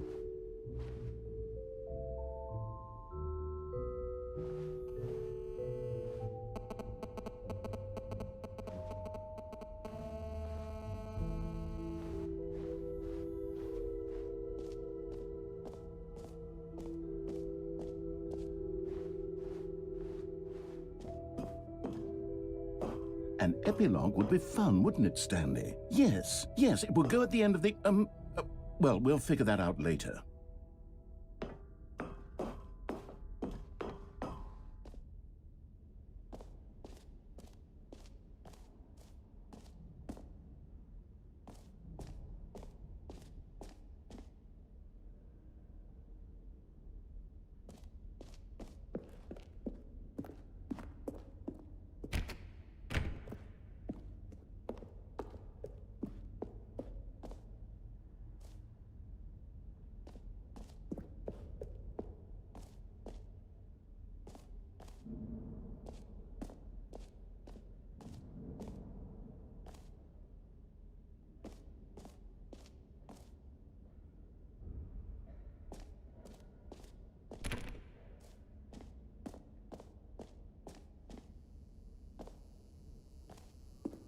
Now, here's something special. You remember that broken test achievement that got left in the game on accident? Well, I'm developing a technology to simply give you the achievement.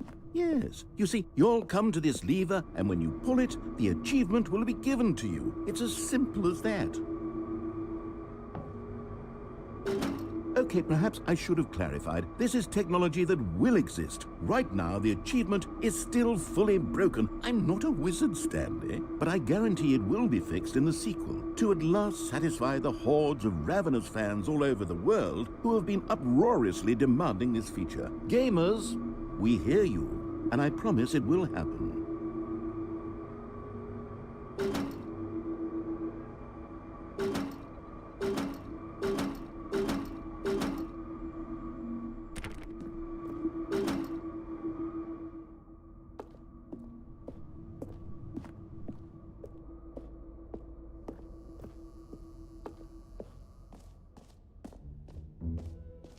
What else? What other exhibits haven't we seen yet?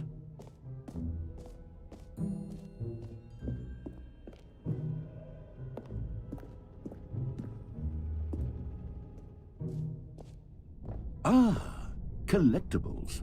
Now it's a real video game. In the Stanley Parable 2, you'll run around gathering up these miniature Stanley figurines. And what's truly innovative is that there will be no reward for collecting all of them. I don't want to stifle the intrinsic joy of watching a number go up. You simply collect all of them, and then you move the hell on with your unremarkable life.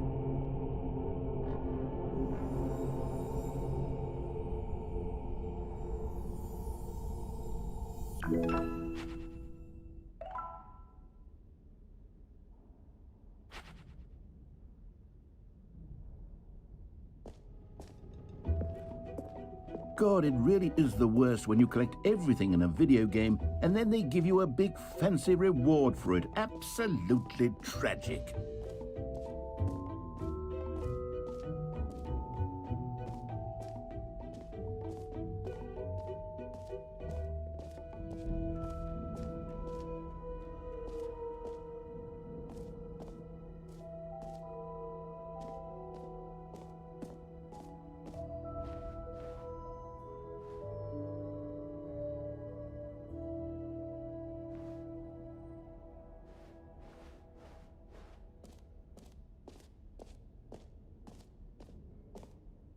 You know what? Let's bring the jump circle back for Stanley Parable 2 as well. It's a... Oh, wait. You already spent all your jumps the first time we saw the jump circle? Oh well. I suppose it can just be a nice decorative piece then.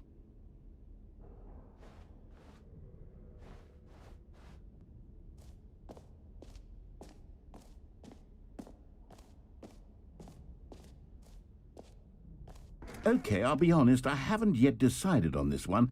I think that in the new version, the office could use a bit of decoration, like balloons. But I'm undecided on Get Well Someday and Happy 12th Birthday. Which would you go with?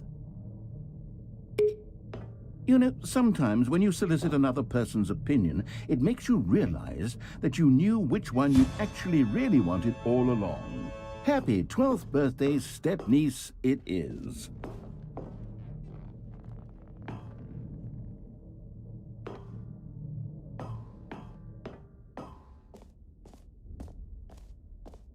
Or actually, maybe I should have gone with... No, I've made my decision, we're moving on.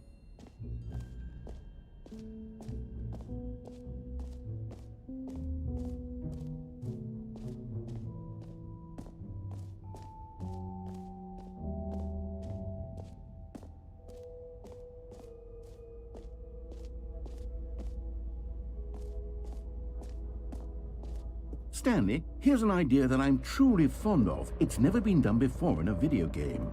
This is, in fact, a hole that you can fall down forever. That's right. Infinite falling. You can fall until the end of time, if you like. A stunning leap forward for video games as a medium.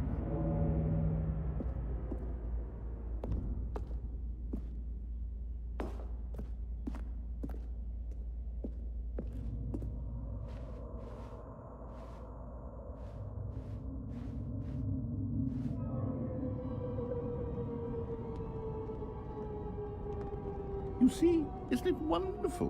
One of my more ingenious concoctions, if I do say so. Now then, since you've gotten to see the infinite hole, you can press the teleport button to pop back up to the top, and we can continue onward. Great. Now, I'm very excited to show you even more of my ideas for the sequel.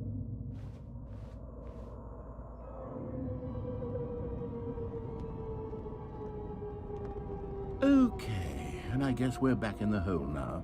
Did you really need to see it again? I don't know what else there is to say, Stanley. It's an infinite hole. It's exactly what you're doing right now, but forever. There really are so many other fascinating exhibits that I've prepared for you. I really spent quite a lot of time on all this, and I would very much like to show you some more of them. How about we go ahead and press that teleport button again so we can get back to what's really important about... Oh, goodness. Well, this is rather embarrassing, Stanley. I'll be honest with you. I truly did not believe that anyone would actually stay in the hole long enough to hit the bottom. Yes, I know, I told you the hole was infinite, but come on. Who actually wants to fall forever? The hole was plenty deep. It was more than deep enough, in my opinion. Maybe it's you who likes falling too much. Maybe you're the problem. Look, things got a little heated there. I think we both said some things we didn't mean. Why don't we just put all this behind us and agree to just call the hole mostly infinite? If that works for you, then go ahead and press the teleport button to warp up to the top of the hole and we can move on. I'll just be up here when you're ready.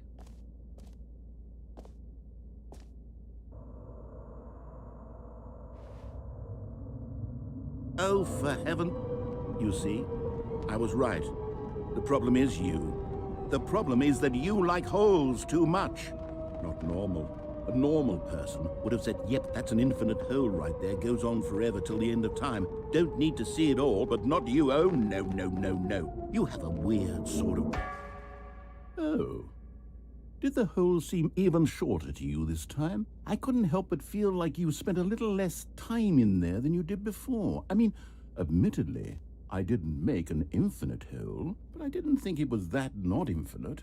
Well, I suppose once again there's nothing to do here. If you decide you've had enough of the hole, you can hit the teleport button and come join me up above.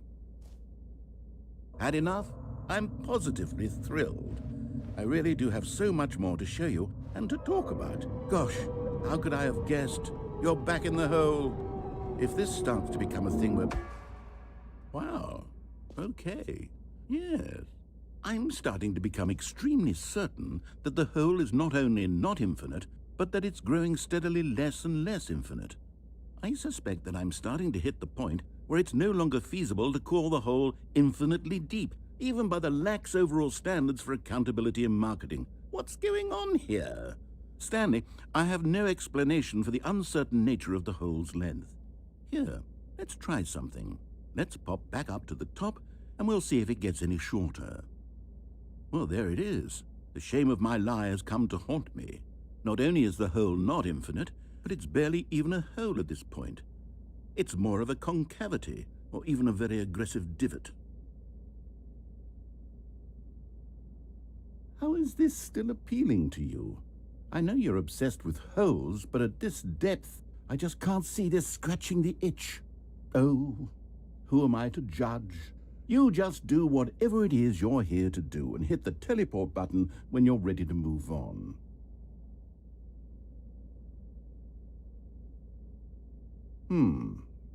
Is the, teleport button not working?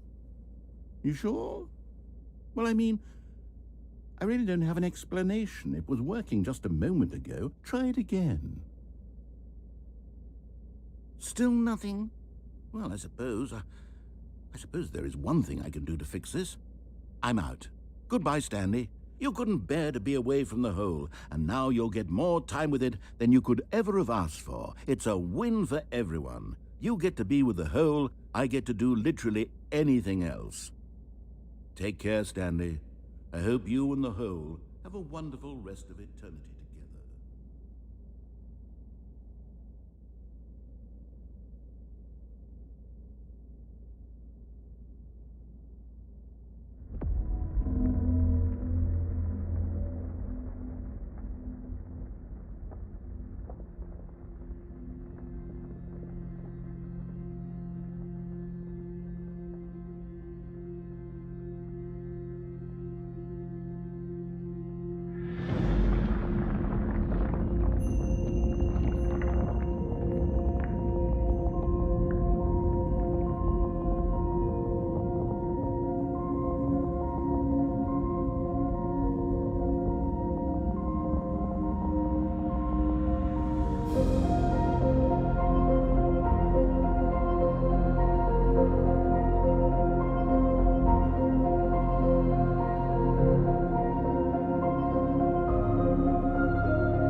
Stanley?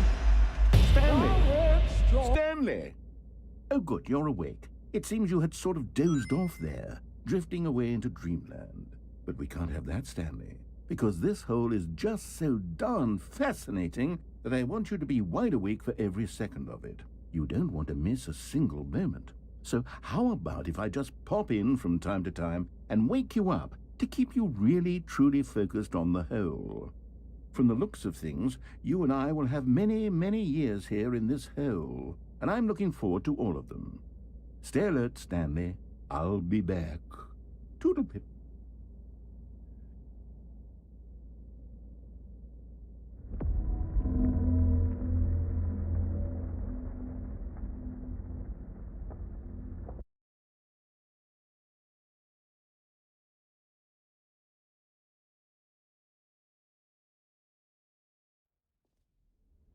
Here we are. Go on, try out some of the new features.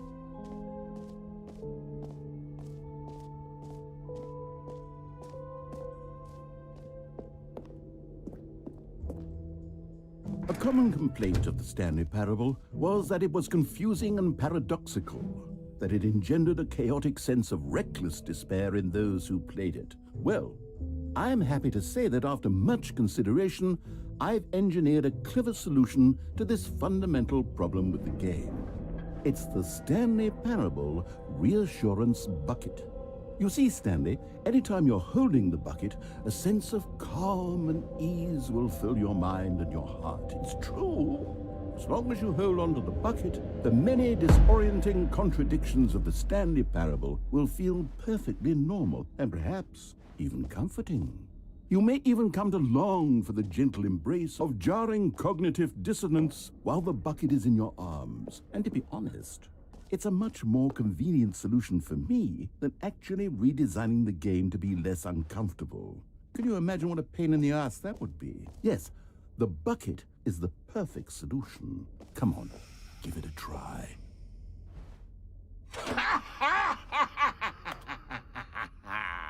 Can you feel it? The glow of comfort, even in the face of crushing despair, must already be sweeping through your body. And in fact, can I say that I do believe the bucket lends you an air of charisma as well? I think that just holding it has made you the slightest bit more attractive as a person. The benefits of the bucket seem to go on, don't they? All this and more await you in the Stanley Parable 2.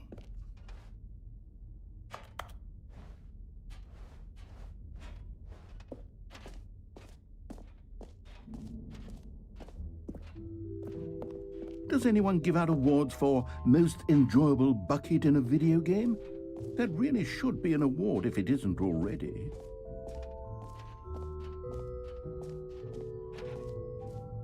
Come now, you've already made your choice. It's true that you chose badly, but we all have to move on from our mistakes.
All right, have you seen everything you wanted to? Ready to move on now?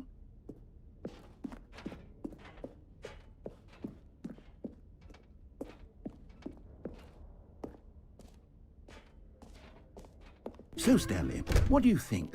Do you like all of the new features? Yes, I know it's not exactly clear yet how exactly these features will come together as one single coherent video game, but I can feel it in my soul. It's going to work. There's definitely a good game in there somewhere. Say, let's do an experiment. I'll arrange these new features together, and we'll see whether or not it coheres into a meaningful gameplay experience. Okay, are you ready? Here it is. I give you the Stanley Parable 2.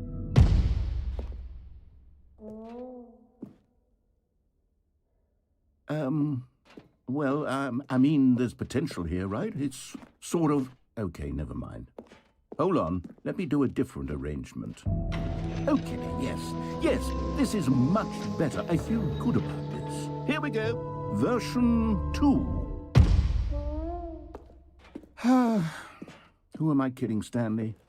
This isn't a coherent video game at all. It's a lot of gags. And I do very much enjoy creating gags, but they don't add up to anything. I wanted more than anything to create a sequel that would capture all the magic of the first game. I wanted fans to love it. No matter how good these gags are, they won't stand on their own. They would need the structure and the gameplay of the original. Wait, maybe that's it. I can take the original Stanley Parable and simply, well, insert a few of my new features into it. Tastefully, of course. With respect. With care for the vision and integrity of the original game. Would it possibly work? I suppose it could. But it would need a really, really tremendous title screen. A title screen that says with bold and uncompromising conviction, "This is the Stanley Parable 2. Let me see if I can whip something up. All right, perfect. Go ahead. Take a look.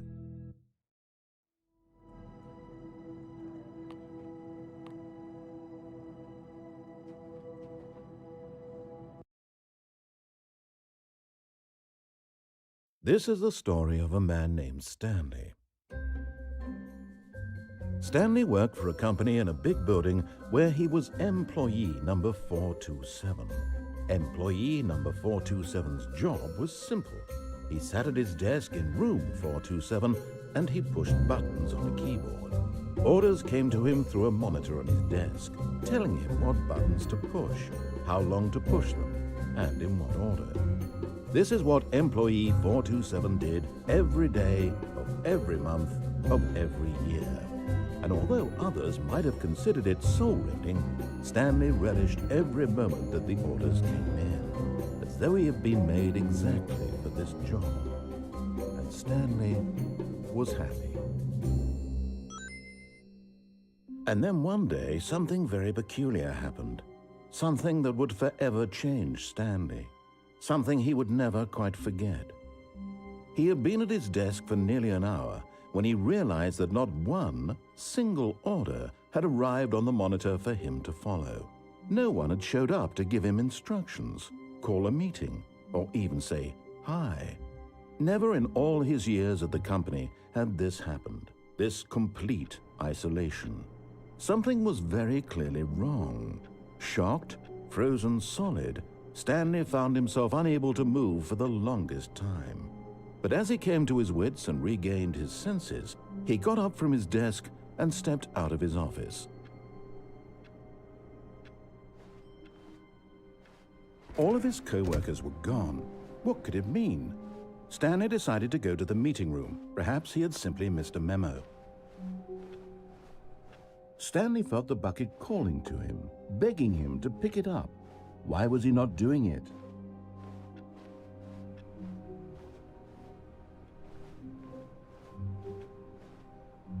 Stanley picked up the bucket.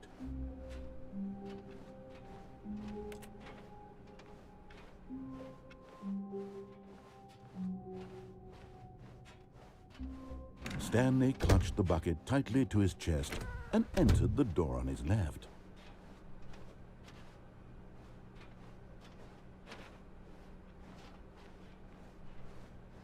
still no one was here. Stanley needed the bucket's warmth and comfort now more than ever. Perhaps his boss's office was where he'd find answers. Coming to a staircase, Stanley and the bucket walked upstairs to the boss's office.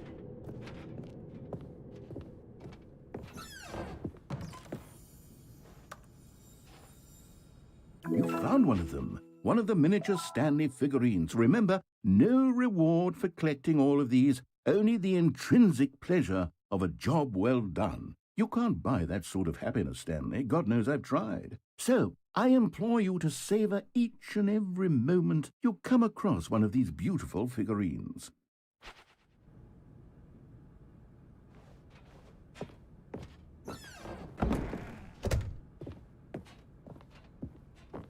Stepping into his manager's office, Stanley was once again stunned to discover not an indication of any human life. Crushed by the weight of this revelation, Stanley may have broken down into an emotional dumpster fire if not for the soothing presence of the bucket. Even now, in his darkest of hours, did the bucket's warmth and guiding light pierce the dark clouds of confusion and chaos.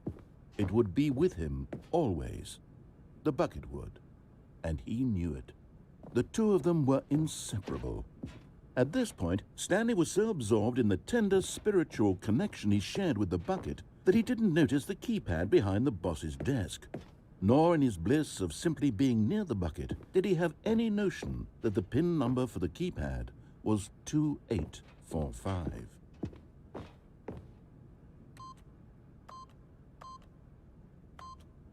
But Stanley guessed the correct code by sheer luck. Was it that the bucket knew all along? Was the bucket guiding him? Yes, this is certainly the most logical explanation.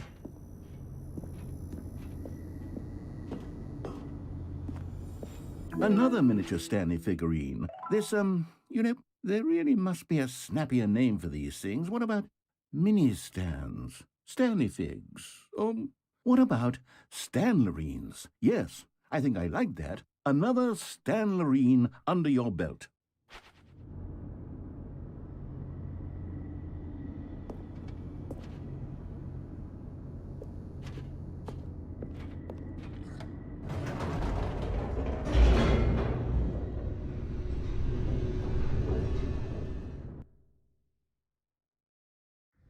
The elevator raced downward, plummeting towards an unknown fate.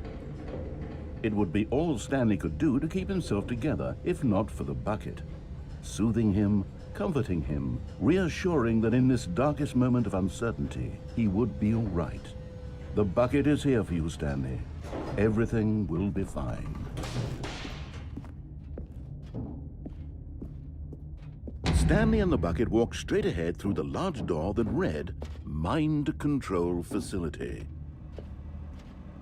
Although this passageway had the word escape written on it, the truth was that at the end of this hall, Stanley and the bucket would both meet a violent death. The door behind them was not shut. Stanley and the bucket still had every opportunity to turn around and get back on track. At this point, Stanley and the bucket were knowingly walking forward into a very painful death for each of them.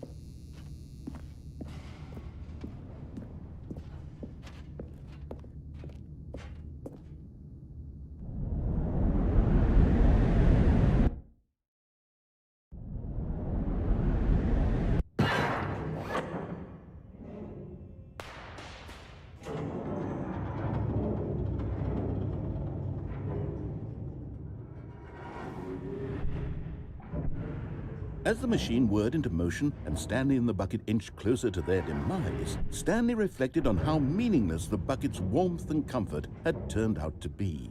To be sure, it puts the mind and the soul at ease to embrace the bucket, but what use is a sense of ease when you're about to be crushed to death? This is what Stanley thought to himself, and he sort of kicked himself for wasting so much time carrying a bucket everywhere. Farewell, Stanley.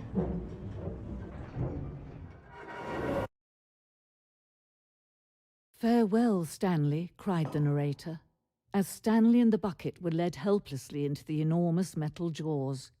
In a single visceral instant, the bucket's life came to an end, as it was crushed violently to death.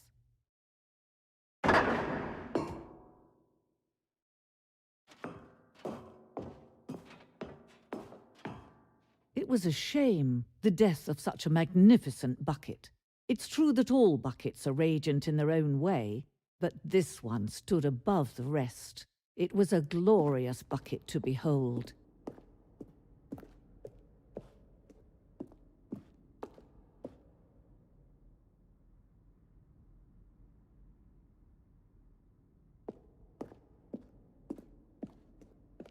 Can you see how arrogant it was for Stanley to take a bucket like this and to claim it for his own? Can you see the hubris that blinded him? Can you see that the bucket is far more noble than Stanley will ever be in his short life?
No man can own a bucket, and certainly not a bucket as dazzling to behold as this one.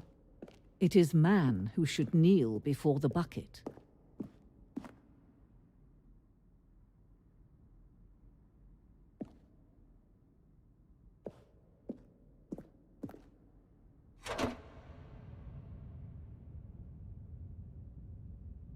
But there is something we can do. Something we can do together, you and I, that will right this terrible wrong. Let Stanley die. Let him be crushed by the machine. Don't reset the game. Don't give him another opportunity to run off with another beautiful bucket. We can save the world's buckets from their treatment as tools and implements if only we let Stanley die together. The bucket shall take its place as ruler, as leader, as commander of a new world, a new vision.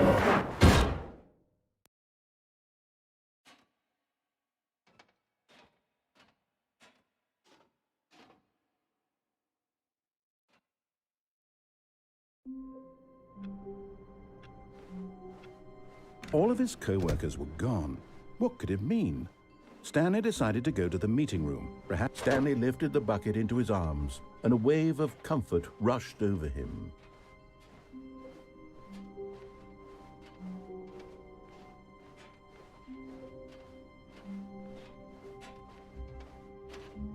Stanley clutched the bucket tightly to his chest and entered the door. This was not the correct way to the meeting room, but Stanley had felt the bucket calling to him, telling him that the employee lounge was simply the place to be. And here it was. Had the bucket turned out to be correct? Was this better than the... No, never mind. The bucket was wrong. Stanley took the door on his left to go back to the meeting room.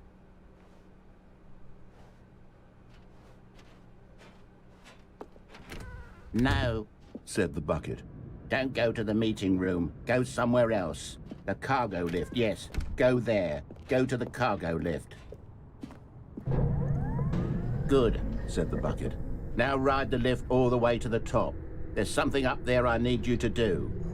Stanley did not question why or how this bucket was speaking to him. It should have alarmed him, of course, because buckets can't talk. But Stanley chose not to think about this obvious fact. He was firmly convinced that the bucket had spoken to him, and he unthinkingly did whatever the bucket asked.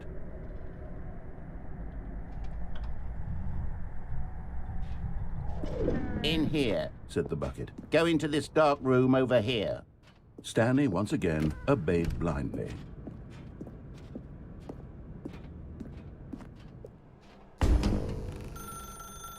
Now pick up the phone, said the bucket. Pick... This is the sad story of a man named Stanley and his bucket. Once upon a time, I gave Stanley a bucket because I thought he was lonely and could use a friend. And then, very distressingly, he began to believe the bucket could speak to him.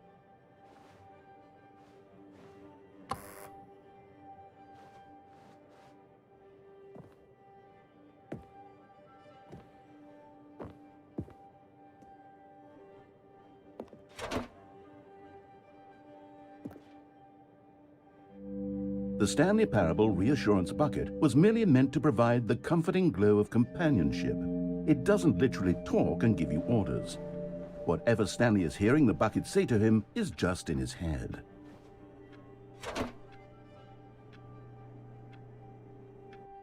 Lately, I've been concerned about him. Wouldn't you be concerned as well?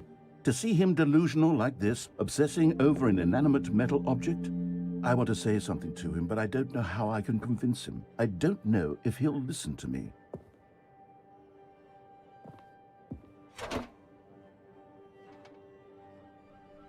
Oh, I'll try anyway. Stanley, can you hear me? Listen to me. It's just a bucket. It can't think, it can't talk. All it will ever truly do for you is effectively transfer a liquid from one location to a different location. That's it. It doesn't do anything else.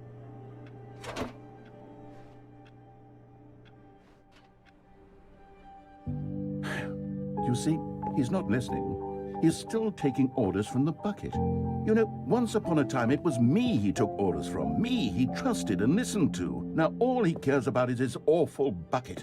This stupid hunk of metal.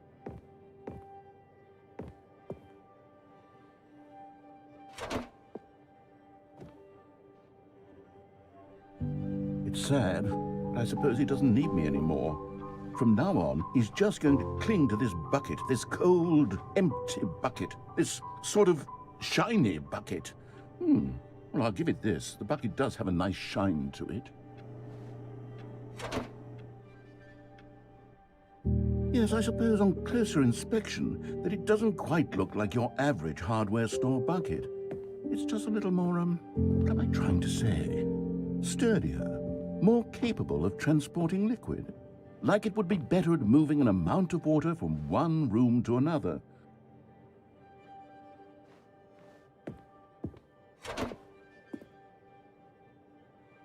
Oh my God, what am I saying? Better at carrying water from room to room. It's a bucket. It's literally just a bucket. Why do I feel some need to point out the ways in which it's so much more than just a regular bucket?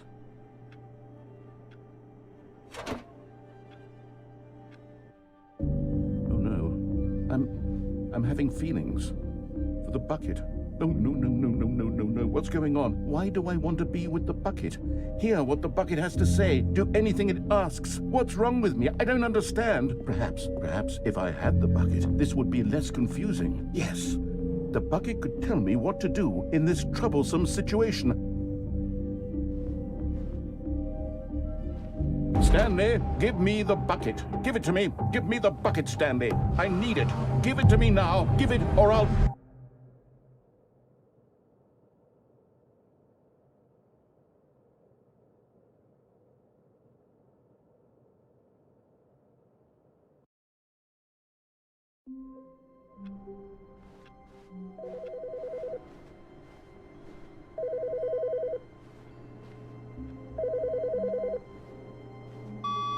Hello. This is a recorded message scheduled either by you or a person in your place of work.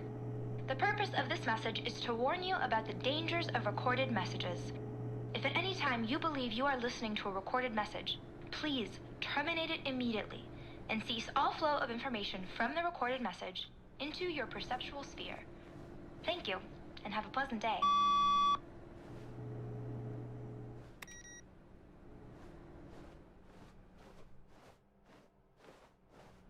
The confusion and the chaos all seemed to melt away as Stanley embraced the bucket.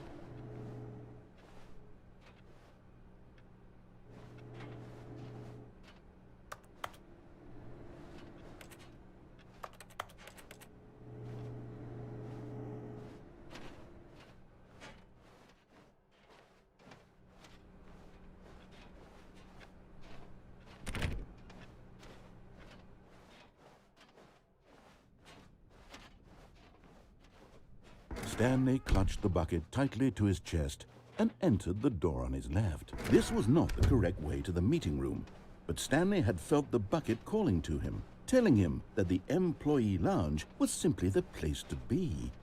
And here it was. Had the bucket turned out to be correct? Was it? No, never mind. The bucket was wrong. Stanley took the door on his left to go back to the meeting room. No, Said the bucket. don't go to the meeting room. Go somewhere else. The cargo lift, yes. Go there. Go to the cargo lift.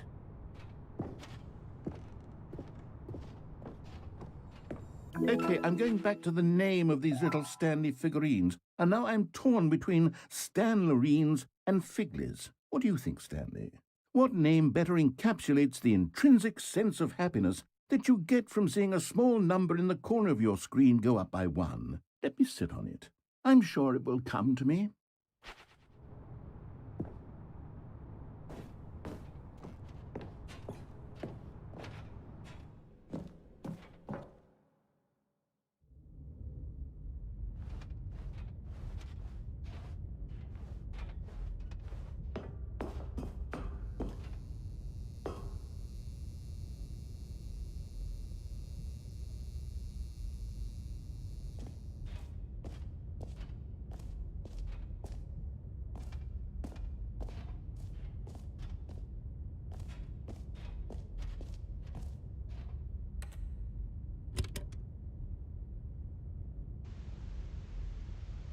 Okay, this is day number 295, tape number...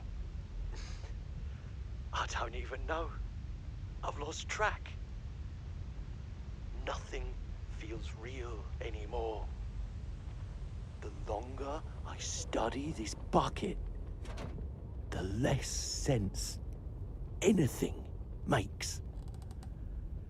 The sheer euphoria I feel every time I pick it up. No matter how many times I've done it, it's always the same feeling. And the emptiness in my chest when I set it down. It doesn't make sense.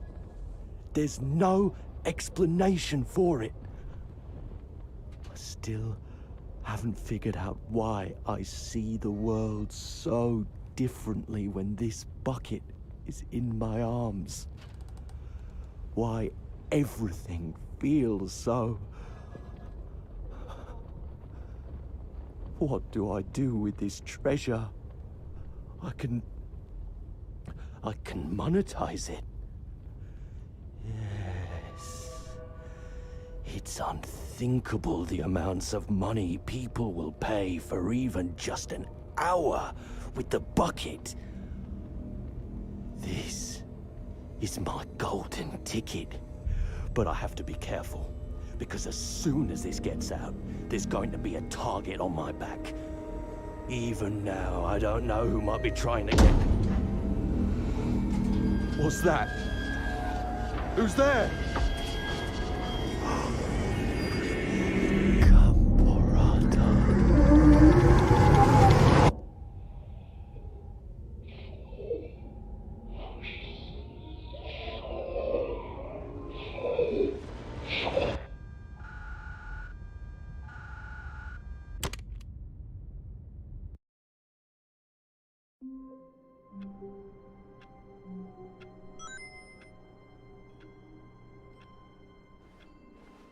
Just a step through this door, Stanley thought to himself. That's all I need. If I can make it through this door, I can make it through them all. No matter how hard Stanley looked, he couldn't find a trace of his co-workers.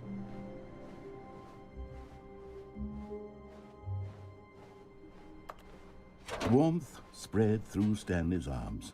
With the bucket in his arms again, he was home. Stanley clutched the bucket tightly to his chest. This was not the correct way to the meeting room, but Stanley had felt the bucket calling to him, telling him that the employee lounge was simply the place to be. And here it was. Had the bucket turned out to be correct? Was this better? No, never mind. The bucket was wrong. Stanley took the door on his left to go back to the meet, and so the two of them detoured through the maintenance section and walked straight ahead to the opposite door.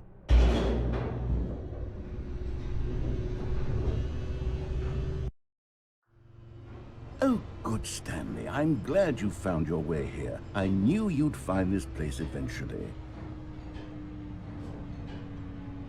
You see, your friends and I are concerned for you, Stanley.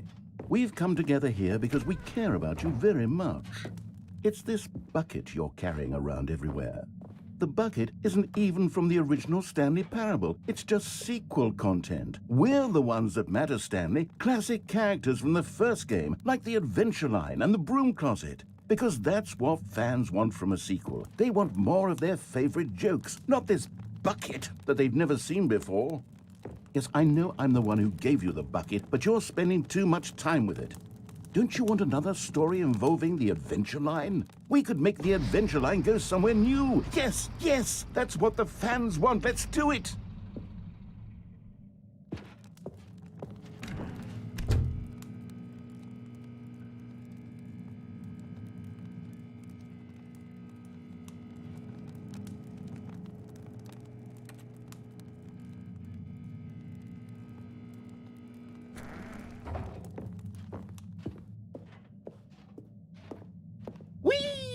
Look at that wacky line. Who knows where it'll go off to next? Oh, and it played some silly music as well.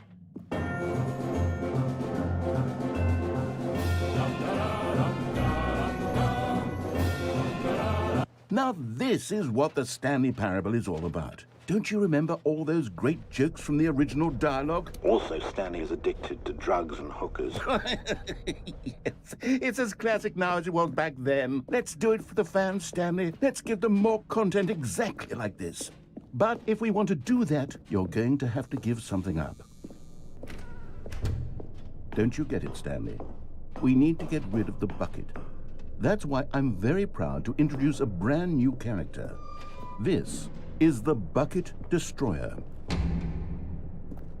I think it'll make a wonderful new addition to the rich lore of the Stanley Parable. True, it also was not in the original game, but it's such a well-fleshed-out character with so much personality that to me, it already feels as though it's been part of the cast all along. Don't you agree? Can you guess what the Bucket Destroyer does? Surely you don't need me to spell it out for you. Go ahead now, Stanley. Say goodbye to the bucket, and then pop it into the machine when you're ready.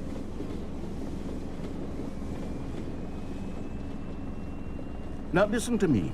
It's crucial that you give it the bucket.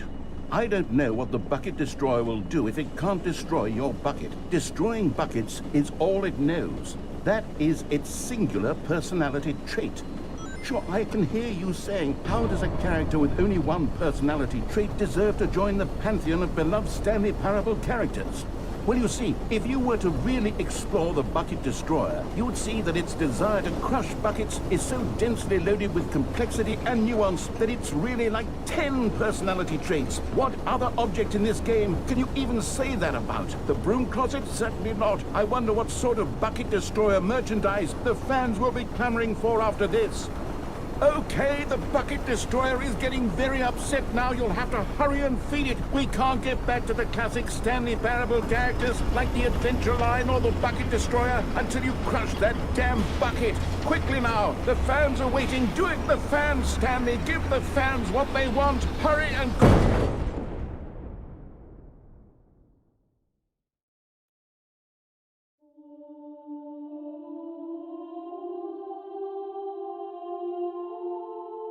The Bucket Destroyer, my prized creation. You had so much potential. We were going to do such marvelous things with you, tell such spellbinding stories about you. All of it squandered now. Goodbye, new friend.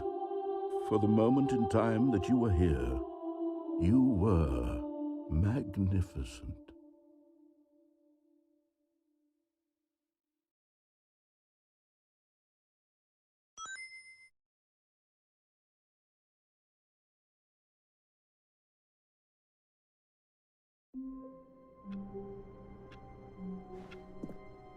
All of his co-workers were gone.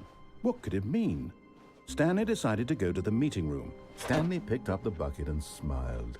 He'd never be alone again, not truly alone, not with the bucket around. Stanley clutched the bucket tightly to his chest and entered the... This was not the correct way to the meeting room, but Stanley had felt the bucket calling to him, telling him that the employee lounge was simply the place to be. And here it was. Had the bucket turned out to be correct? Was this... No, never mind. The bucket was wrong.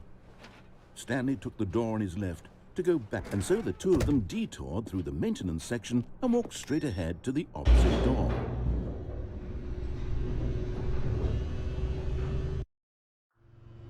Oh, good, Stanley. I'm glad you found your way here. I knew you'd find this place eventually. You see, your friends and I are concerned for you, Stanley. We've come together here because we care about you very much. It's this bucket you're carrying around everywhere. The bucket isn't even from the original Stanley Parable. It's just sequel content. We're the ones that matter, Stanley. Classic characters from the first game, like the Adventure Line and the Broom Closet. Because that's what fans want from a sequel. They want more of their favorite jokes, not this bucket that they've never seen before. Yes, I know I'm the one who gave you the bucket, but you're spending too much time with it. Don't you want another story involving the Adventure Line? We could make the Adventure Line go somewhere new. Yes, yes, that's what the fans want. Let's... Whee! Look at that wacky line. Who knows where it'll go off to next? Oh, and it played some silly music as well.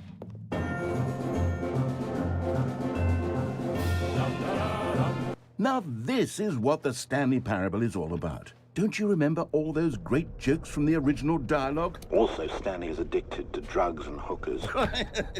Yes, it's as classic now as it was back then. Let's do it for the fans, Stanley. Let's give them more content exactly like this. But if we want to do that, you're going to have to give something up. Don't you get it, Stanley? We need to get rid of the bucket. That's why I'm very proud to introduce a brand new character. This is the Bucket Destroyer. I think it'll make a wonderful new addition to the rich lore of the Stanley Parable. True, it also was not in the original game, but it's such a well-fleshed-out character with so much personality that to me, it already feels as though it's been part of the cast all along. Don't you agree? Can you guess what the Bucket Destroyer does? Surely you don't need me to spell it out for you. Go ahead now, Stanley. Say goodbye to the bucket, and then pop it into the machine when you're ready.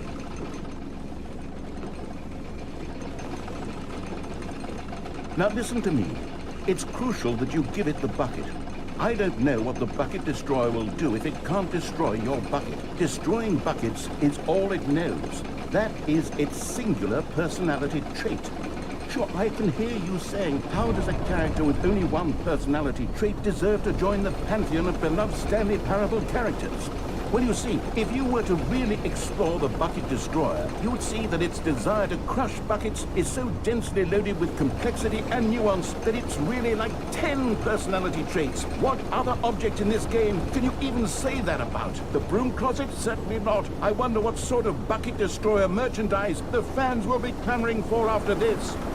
Okay, the Bucket Destroyer is getting very upset now. You'll have to hurry and feed it. We can't get back to the classic Stanley Parable characters like the Adventure Line or the Bucket Destroyer until you crush that damn bucket. Quickly now, the fans are waiting. Do it for the fans, Stanley. Give the fans what they want. Hurry and...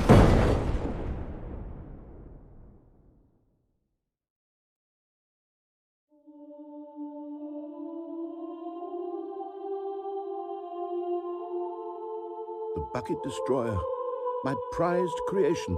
You had so much potential. We were going to do such marvelous things with you, tell such spellbinding stories about you. All of it squandered now.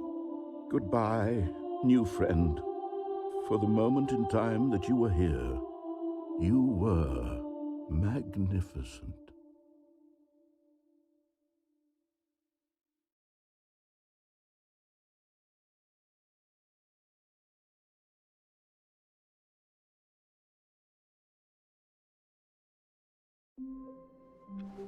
All of his co-workers were gone.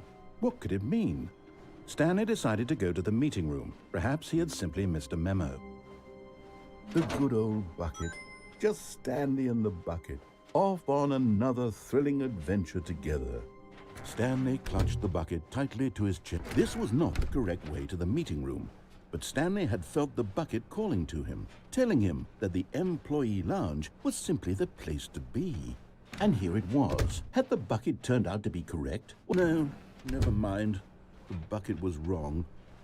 Stanley took the door on his left to go back, and so the two of them detoured through the maintenance section and walked straight ahead to the opposite door.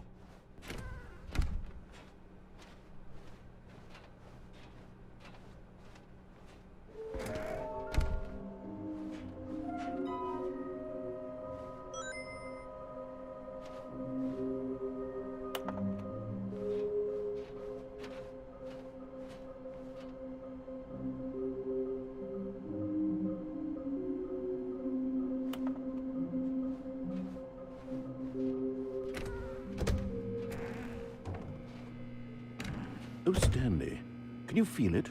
The broom closet. It wants the bucket. You can feel that, can't you? The aura of jealousy? It's as clear as day. This broom closet believes it deserves the bucket. I can really feel it now. It's a bucket. It belongs in a broom closet. That's what the broom closet is trying to say here. It's supposed to go with the other cleaning supplies. Good for you, Stanley. Don't give in. Don't hand over the bucket. I know how hard it must be, given the pressure that the broom closet is putting on your shoulders right now, but you have to be strong. This is your bucket. This is your companion and lifelong friend. You can't hand it over. Oh, no. We're getting into name-calling now, it seems. Is this how low the broom closet has sunk, that it has to resort to this stream of petty insults simply in order to get you to hand over the bucket? Stanley, I never liked this broom closet for a variety of reasons, but even this is worse than I had imagined. And wait.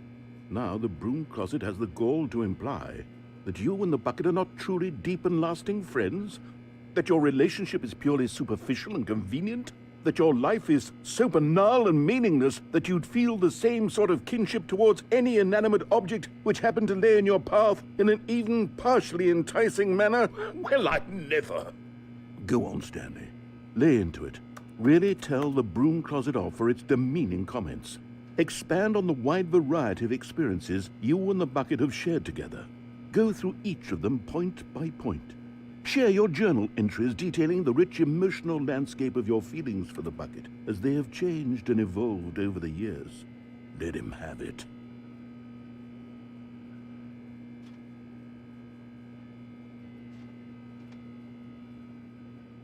Okay, I've got you something which I think will help settle this debate once and for all. Here we go. There. Now it's settled. No more debate, no more discussion. Take a hike, broom closet, with all your meandering philosophical diatribes about the nature of cleaning supplies and their relationship to broom closets in the natural order of things.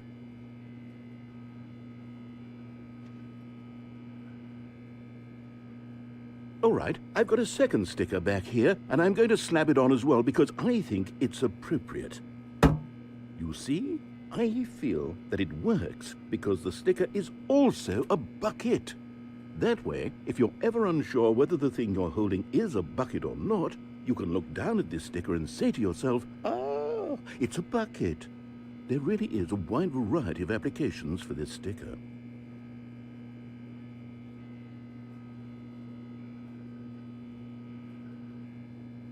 You know what?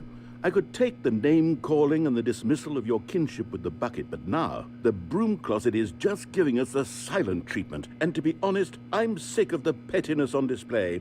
You can stay here all you like, but I've had it with this impetulant room of cleaning supplies. Easily the most childish such room I've ever been in. I'll see you outside, and we can get on with the story about you and your bucket.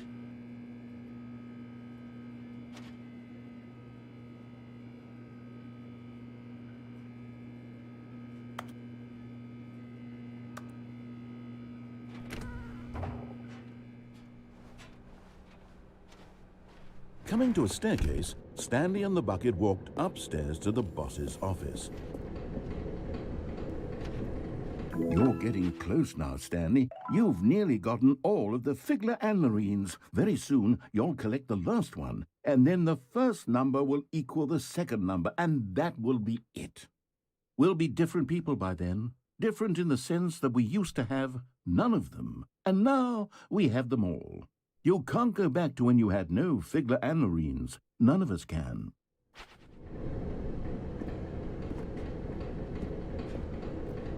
But Stanley just couldn't do it. He considered the possibility of facing his boss, admitting he had left his post during work hours. He might be fired for that. And in such a competitive economy, why had he taken that risk? All because he believed everyone had vanished? His boss would think he was crazy. And then something occurred to Stanley. Maybe, he thought to himself, maybe I am crazy. He looked down at the bucket in his arms. Am I crazy? He asked the bucket. The bucket returned his gaze, but said nothing at all. That's strange, Stanley thought. Usually the bucket is a source of guidance and wisdom for me in difficult times such as these.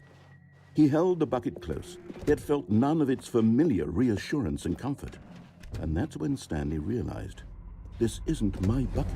It's just a normal, everyday bucket. Someone else's bucket, perhaps. How did I end up with someone else's bucket? This is all terribly wrong. Surely no good would come from this. Who knows what sorts of bizarre hallucinations Stanley might experience without the psychologically grounding presence of his bucket.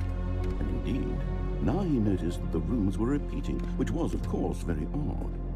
And now he felt himself floating off the ground.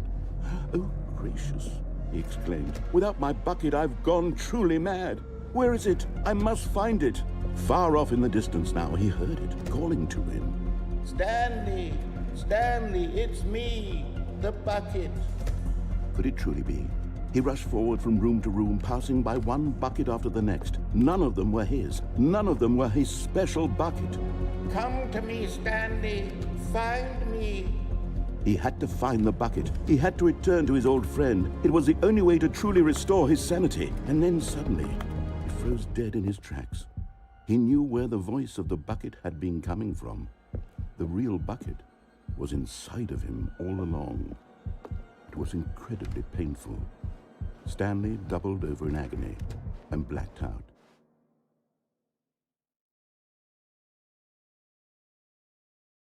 This is the story of a woman named Mariela.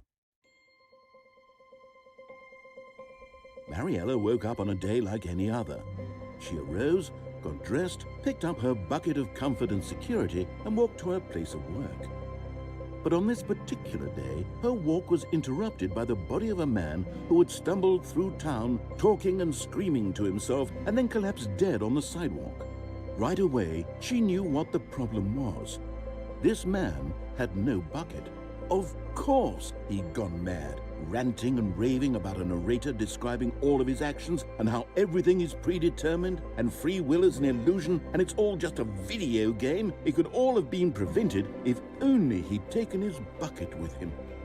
Perhaps he didn't even realize he'd forgotten his bucket at home in the first place. How cruel the world can be, Mariela thought, and she hugged her own bucket even tighter.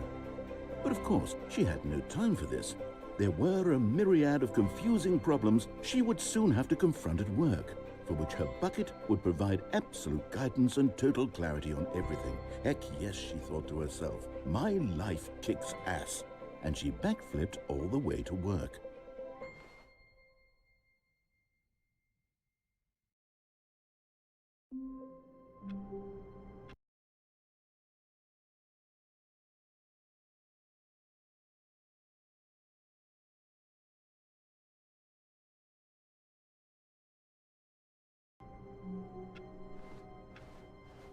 I can't wait to tell this story to my co-workers, Stanley thought. How amusing they'll find it. Oh, won't we all just laugh and laugh at the time I thought everyone had gone missing.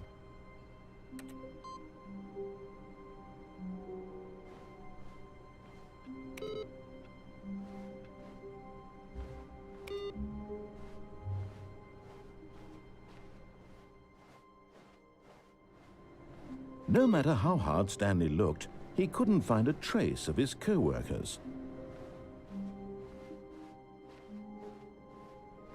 Where are we going today? The bucket asked. Stanley just smiled. Anywhere they went together would be perfectly fine with him.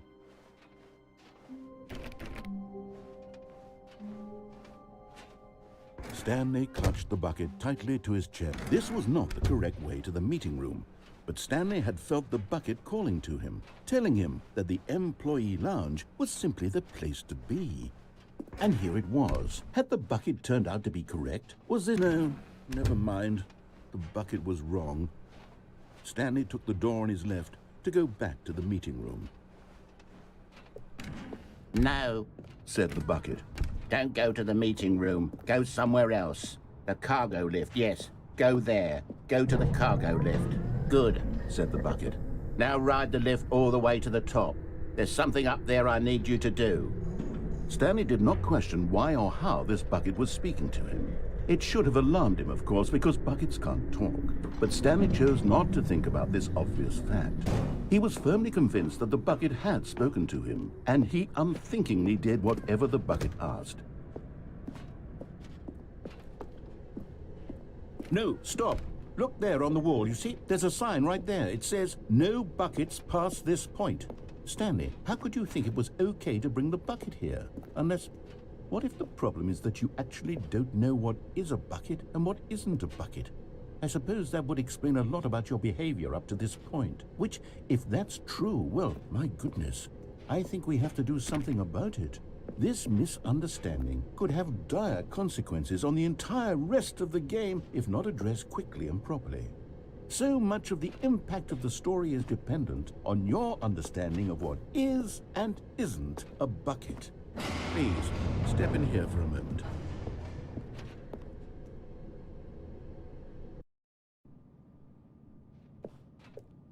Now then, I'm going to run you through some test scenarios, and you'll tell me whether or not the thing I'm showing you is a bucket. Simple enough, right? This should tell us everything we'll ever need to know about what is or is not a bucket. Okay, let's begin. Item 1. Is this a bucket? Incorrect. It is a hologram of a bucket, not an actual bucket.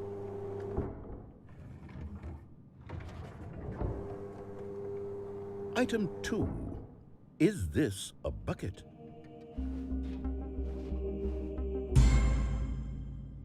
Incorrect. It is a 3D printed recreation of a bucket, not an actual bucket.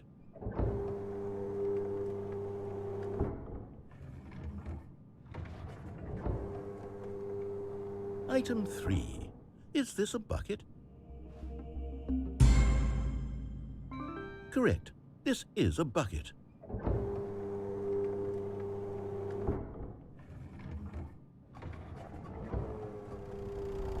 Item 4. Is this a bucket?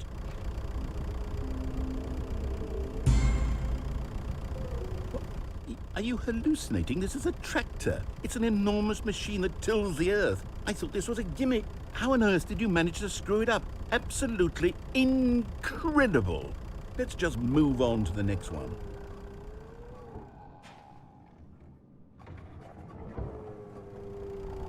Is this a bucket? Correct. This is a bucket.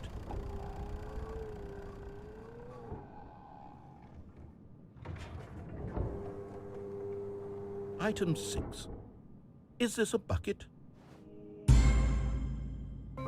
Trick question. Both. Gotcha.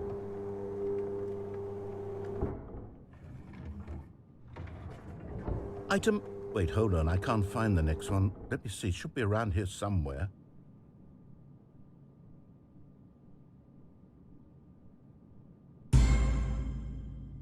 Yes. Thank you. There's nothing here. Of course it isn't a bucket.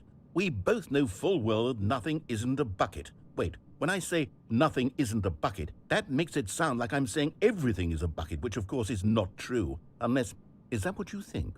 Answer me straight, Stanley. Are you trying to tell me that you believe everything is a bucket? You know what? I'm too confused to even sort it out. I've lost all sense of perspective. What is a bucket? What isn't a bucket? Mere moments ago I could answer these questions with confidence, and yet now I'm somewhat adrift. Do any of us know what a bucket is? Am I a bucket? Stanley, I can't keep doing this. I'm losing myself, and myself was all I ever had to begin with. I'm afraid the bucket is threatening to tear our relationship apart. I can't have that. I'm sorry. But I'm going to erase all buckets from the game entirely. Okay, here we go.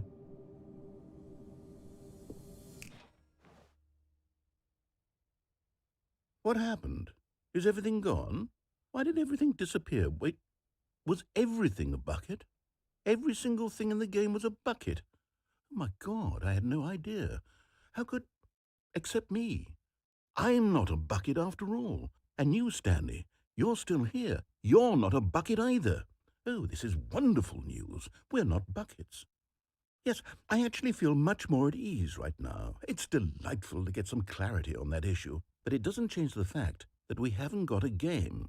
So, tell you what, I'll reset everything and we'll put back all of the buckets, okay? And we'll know that it's all a bucket. But if you run into anyone else, maybe don't mention that. Who knows what that information might do to a person? All right, here we go.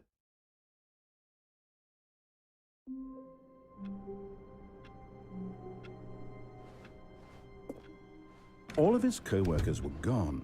What could it mean? Stanley decided to go to the meeting room. Perhaps he had simply missed a memo. No matter how hard Stanley looked, he couldn't find a trace of his co-workers. A good bucket, a strong bucket, a humble bucket, a committed bucket, a bucket of culture and distinction.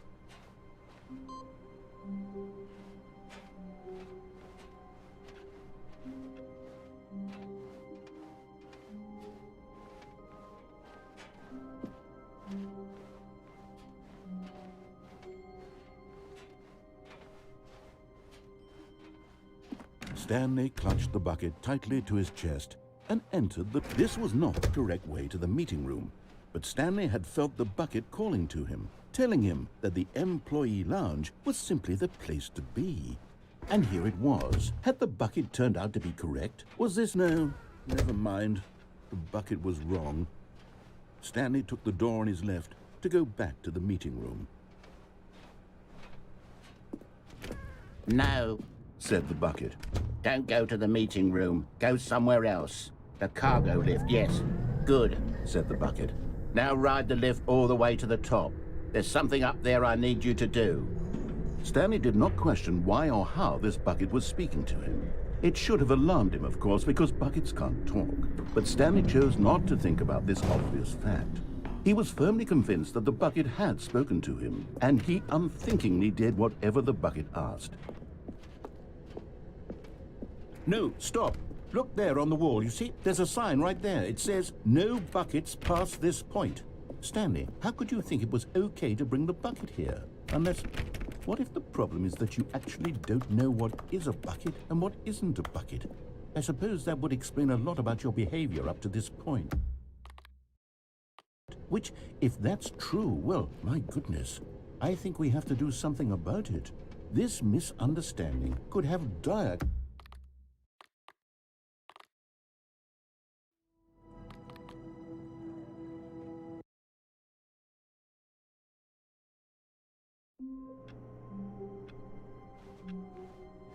All of his co-workers were gone. What could it mean? Stanley decided to go to the meeting room. Perhaps he had simply missed a memo. Ah, the embrace of an old friend. A weathered companionship that stands the test of time.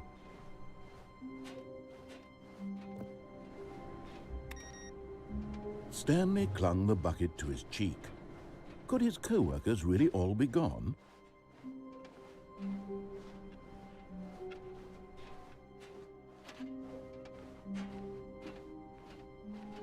Stanley clutched the bucket tightly to his chest and entered the door on his left.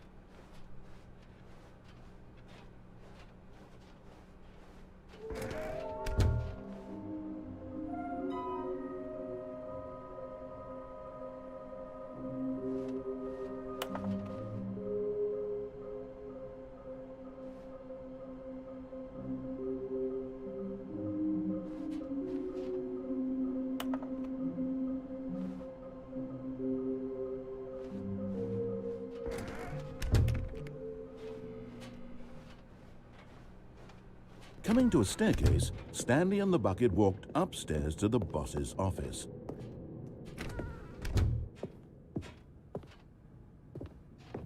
Stepping into his manager's office, Stanley was once again stunned to discover not an indication of any human life. Crushed by... But Stanley guessed the correct code by sheer luck. Was it that the bucket knew all along? Was the bucket guiding him? Yes, this is certainly the most logical explanation.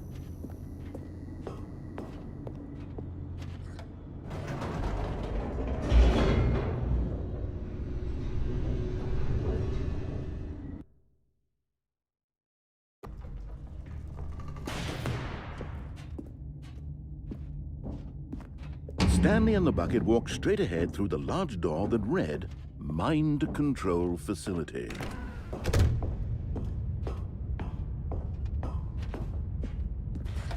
The lights rose on an enormous room packed with television screens. What horrible secret did this place hold? Stanley and the bucket both wondered to themselves.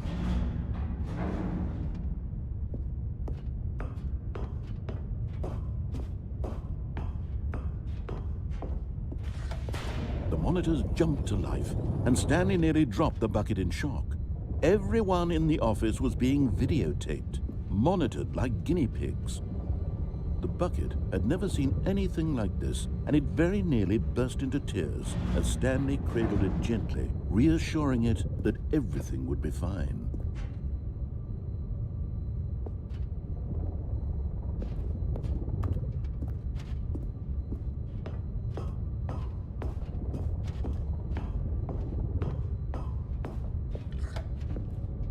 Was the bucket under the mind control facility's influence as well? Had the bucket been told to do things it didn't wish to do? What kinds of things does a bucket want to do or not want to do in the first place? These questions raced furiously in Stanley's feeble mind. No! He screamed into the bucket. He couldn't accept it.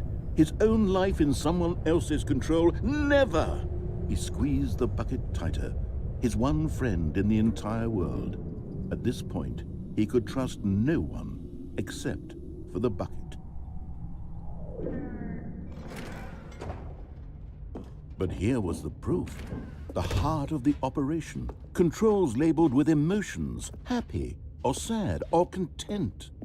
Walking, eating, working, all of it monitored and commanded from this very place. And as the cold reality of his past began to sink in, Stanley decided that this machinery would never again exert its terrible power over another human life. For he and the bucket would dismantle the controls for good. Two best friends, Stanley and the bucket, up against the world. They high-fived in a really cool...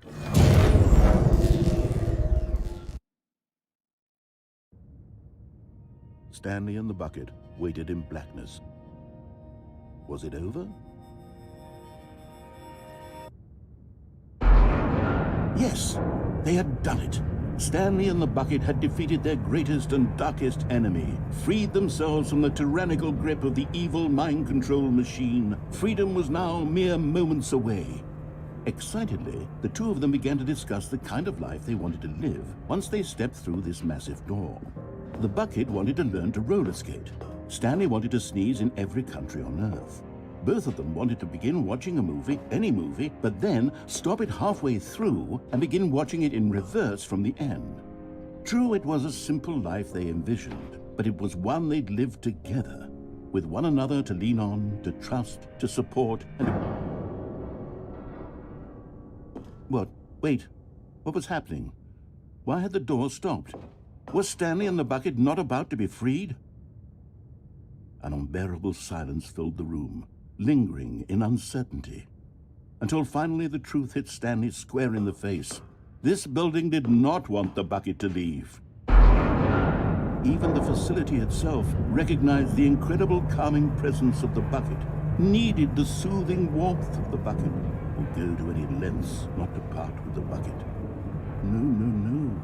Stanley can't leave this place, not while he has such a precious bucket in his arms, not while this building has anything to say about it. Stanley realized he would never again leave this very room. But at least he has the bucket. To be trapped eternally in darkness isn't really so bad, Stanley thought to himself. As long as I have my bucket with me, right? I'll be okay, won't I? Stanley gulped. Very soon now, he was about to find out.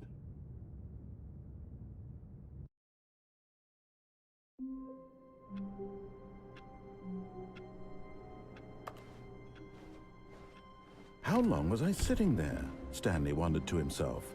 Minutes? Days? Centuries? Did something crucial happen while my senses were turned? He made a note to be more careful with time from now on.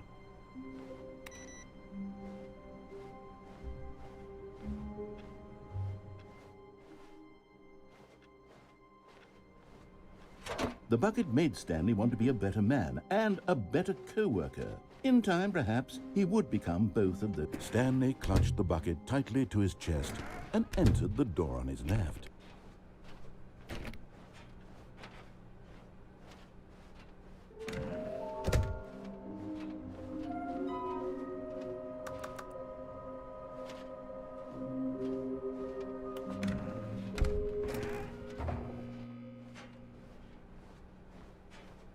Coming to a staircase, Stanley and the bucket walked upstairs to the boss's office.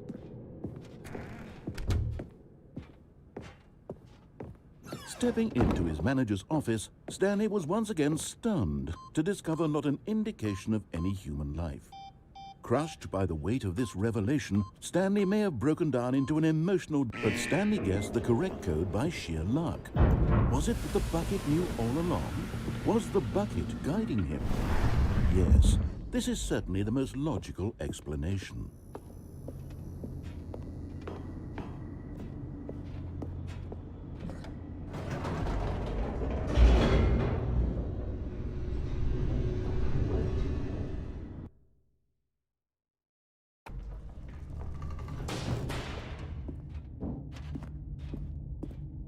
Stanley and the bucket walked straight ahead through the large door that read, Mind Control Facility.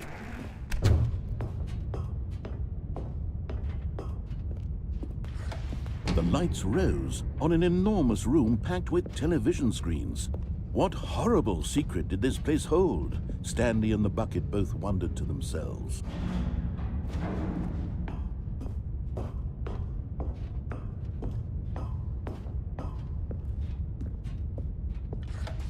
The monitors jumped to life, and Stanley nearly dropped the bucket in shock. Everyone in the office was being videotaped, monitored like guinea pigs. The bucket had never seen anything like this, and it very nearly burst into tears as Stanley cradled it gently, reassuring it that everything would be fine. Was the bucket under the mind control facility's influence as well? Had the bucket been told to do things it didn't wish to do? What kinds of things does a bucket want to do or not want to do in the first place? These questions raced furiously in Stanley's feeble mind. No! He screamed into the bucket. He couldn't accept it. His own life in someone else's control, never! He squeezed the bucket tighter, his one friend in the entire world. At this point, he could trust no one except for the bucket.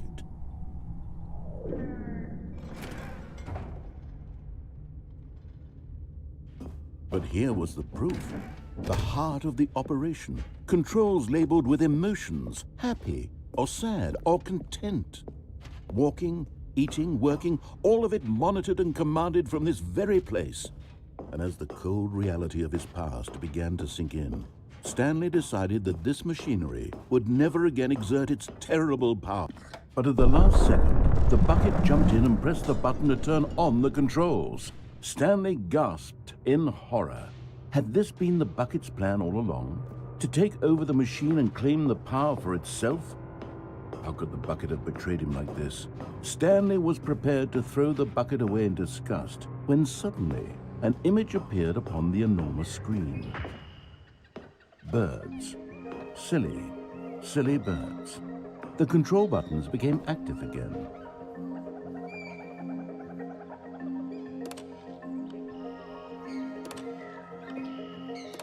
Stanley flipped through one video of silly birds after another, and then it dawned on him. This wasn't a mind control facility at all. It was a facility for monitoring and surveilling silly birds all over the world. The mind controls were only a facade to disguise its true intentions. Had the bucket known this all along? Stanley marveled at the metal genius in his hands, the one who had pointed him towards this incredible discovery. Stanley and the bucket never found freedom because they spent the rest of their lives here in this place, flipping through live streams of the silliest birds imaginable. Of all the possible paths his life could have taken, this one was surely the best. And Stanley was happy.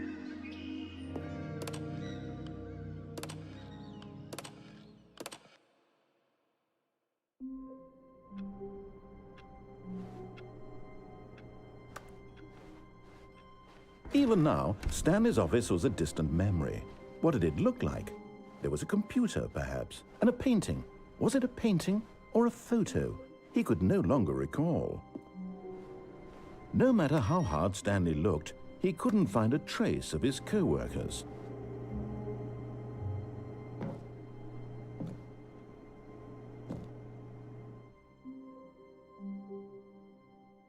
At first, Stanley assumed he'd broken the map, until he heard this narration and realized it was part of the game's design all along. He then praised the game for its insightful and witty commentary into the nature of video game structure and its examination of structural narrative tropes. So, now that you're here, what do you think? Isn't this a fun and unique place to be? Why don't we take a minute just to drink it all in? Okay, I'm over it now. What do you think? Are you sick of this gag yet? Ah, then in that case we'll continue. But now, here comes the real question. What do you think would have happened if you had told me that you wanted this to stop? Do you think it would have been particularly different?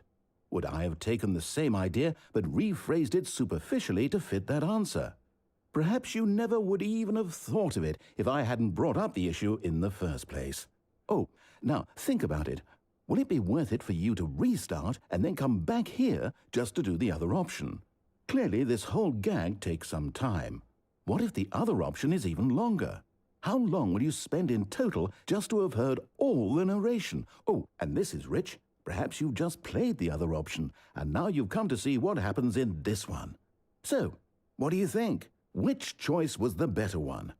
Imagine if you had selected Continue on your first playthrough, how tantalizing it would be not knowing what happens when you pick the other option. Indeed, you are one of the lucky ones. Though if the other option is really miserable to listen to, then perhaps you're not. In fact, I'm just going to say that no one who's listening to this is lucky. Well now, I've built up the other options so much that I'm going to stop talking and leave you to your decision whether to come back here, continue with the game, or just sit in this spot forever and ever. Cheers.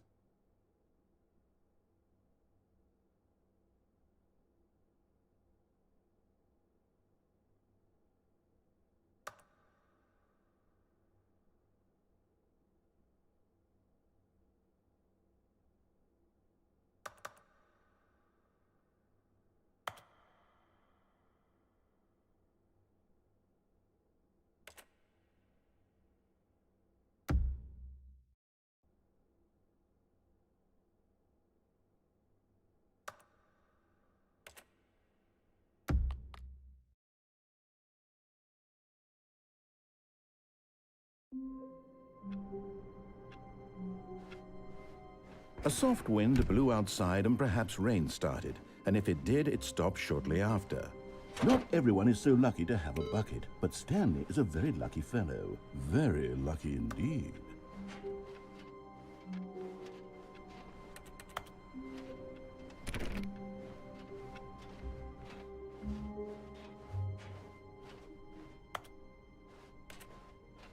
Stanley clutched the bucket tightly to his chest. This was not the correct way to the meeting room, but Stanley had felt the bucket calling to him, telling him that the employee lounge was simply the place to be. And here it was. Had the bucket turned out to be correct? Was it? No, never mind. The bucket was wrong. Stanley took the door on his left to go back to the meeting room. No, said the bucket. don't go to the meeting room. Go somewhere else. A cargo lift, yes, good, said the bucket. Now ride the lift all the way to the top. There's something up there I need you to do. Stanley did not question why or how this bucket was speaking to him. It should have alarmed him, of course, because buckets can't talk.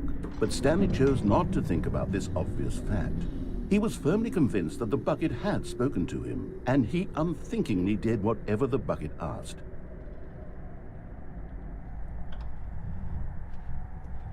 In here, said the bucket. Go into this dark room over here.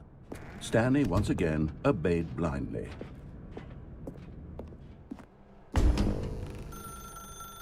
Now pick up the phone. Whoa, hold on. Why did you unplug the phone?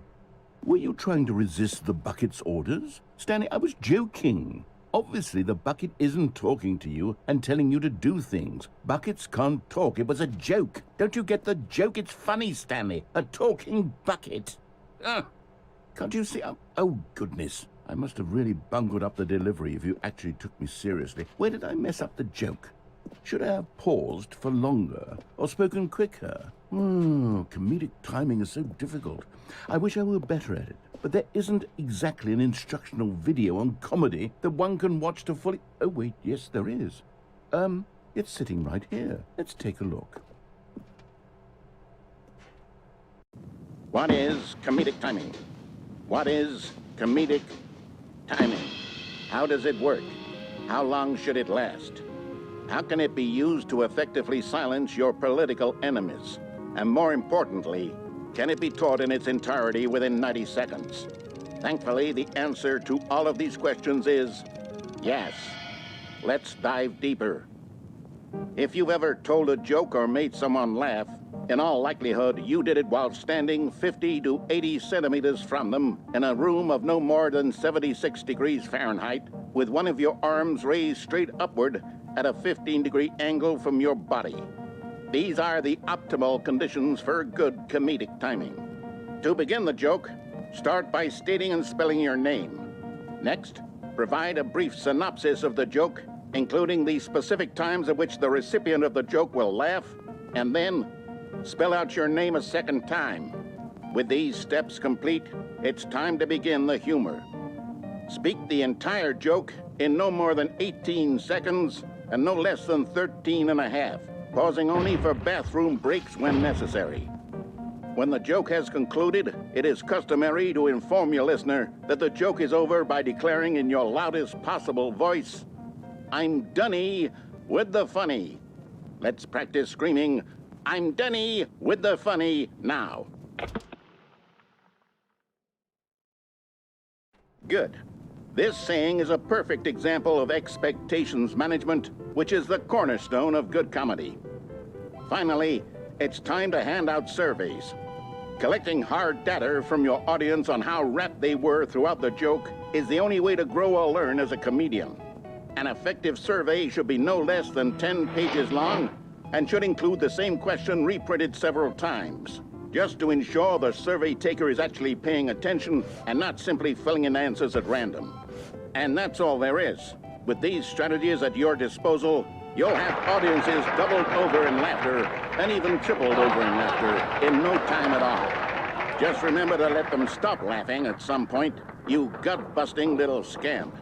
After all, we're each of us needed on the front lines of the war to fight the 12-legged invader who threaten our very existence and who very likely die in a hailstorm of bullets and mandibles. All of us must be prepared to give our lives to this noble cause, just as our children must do after us, and their children after them. Godspeed, and may Earth reign supreme. Hey, goodness, this video is a little outdated, isn't it? Well, no matter. I think the fundamentals of proper comedic timing are still as relevant today as they were back then. So with that in mind, I believe the only way forward is for us to return to the two doors and walk through all of this again, so I can try telling my story with more appropriate comedic delivery. Come along, let's head back.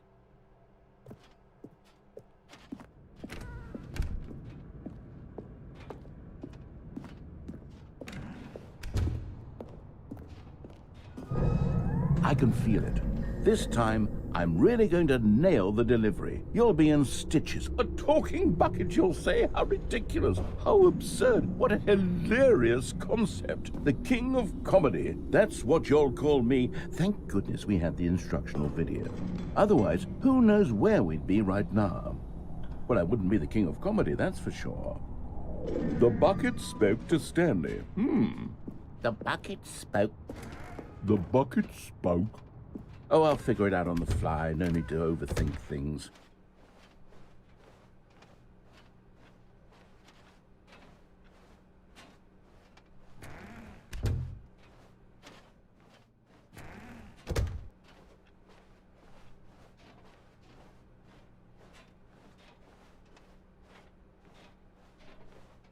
Here we go.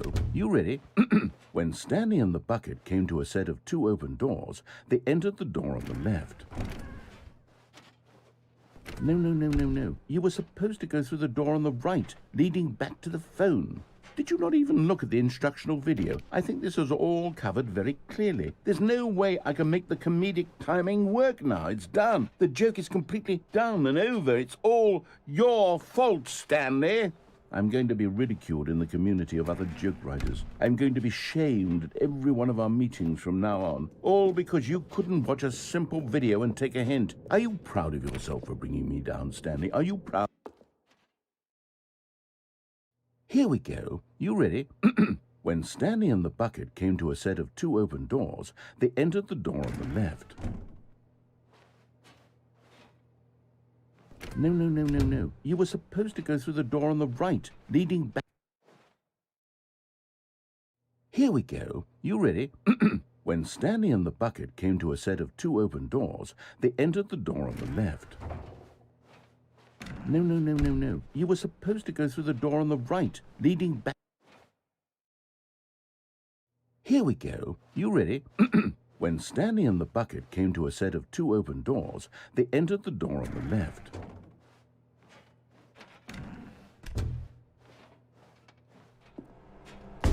What? We're back at the phone already? No. What's going on? There was supposed to be several rooms leading up to this. There was supposed to be a build-up to this point, a dramatic display of remarkable comedic wit which culminates in this scene with the phone. But now the timing's completely off. The joke will never land. Well, not the way it was meant to. And it's all my fault. I must have forgotten that the phone room comes immediately after the 2 doors room. What an egregious mistake. I've made a fool of myself. I don't deserve the title of King of Comedy. I'm nothing. I'm not even the lowliest joke-telling whelp. I think I need to go back and rewatch that instructional video again. Yes, surely that will help me improve my... Stanley, you love the bucket so much it's like you... it's as though all of your other most prized possessions pale in comparison. Yes. Well, let me try that again, Stanley. I heard that you are pale with shame over how unabashedly in love with a bucket you are. No? Still not? Is it the delivery? Pale with shame. Pale with shame? Pale... What's another word to describe a bucket? Stanley, this bucket is so metal, I think I saw it playing guitar. No. We're getting away from making fun of Stanley's obsession with the bucket, which was the whole point of this. I'm no good at these jokes. I need more instructional videos. That's exactly what it is. That's what will make me the king of comedy again. More instructional videos. Let's see.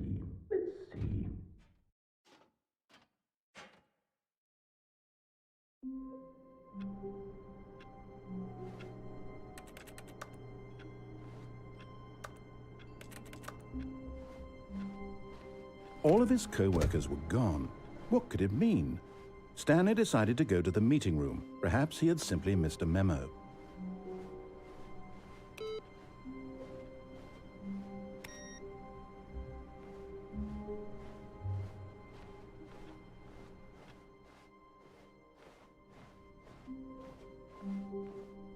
When Stanley came to a set of 2 open doors, this was not the correct way to the meeting room, and Stanley knew it perfectly well.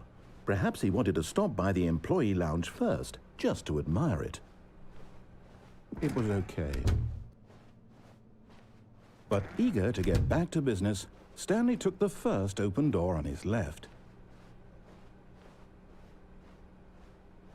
Stanley was so bad at following directions, it's incredible he wasn't fired years ago. Look, Stanley, I think perhaps we've gotten off on the wrong foot here. I'm not your enemy, really, I'm not. I realize that investing your trust in someone else can be difficult, but the fact is that the story has been about nothing but you all this time. What? Really? I was in the middle of something. Do you have zero consideration for others? Are you that convinced that I want something bad to happen to you? Why, I don't know how to convince you of this, but I really do want to help you, to show you something beautiful. Look, let me prove it.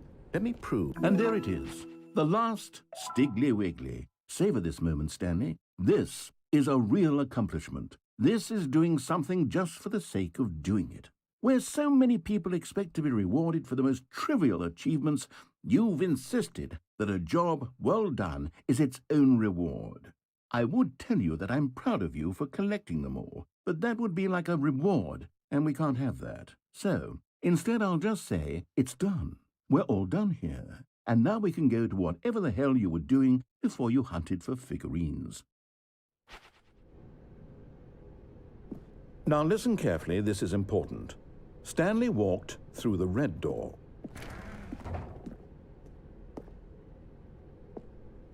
Aha, perhaps you misunderstood.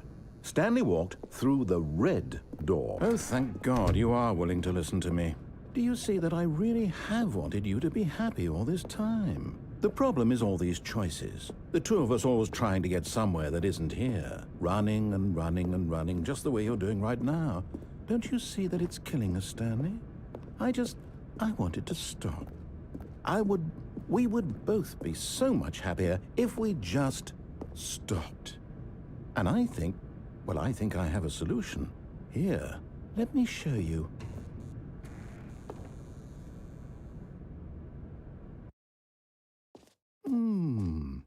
What do we want? What are we looking for? Here. Yes. Oh, it's beautiful, isn't it? If we just stay right here, right in this moment with this place, Stanley, I think I feel happy. I actually feel happy.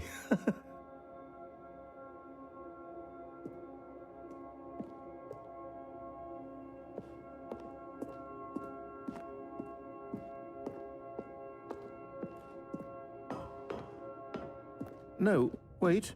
Where are you going? Oh, no. Stay away from those stairs. If you hurt yourself, if you die, the game will reset. We'll lose all of this. Please, no, Stanley, let me stay here. Don't take this from me. Please, Stanley, think about what you're doing. No! Oh, thank God you lived. You had me worried there for a moment. Now, can we please get back to the other room?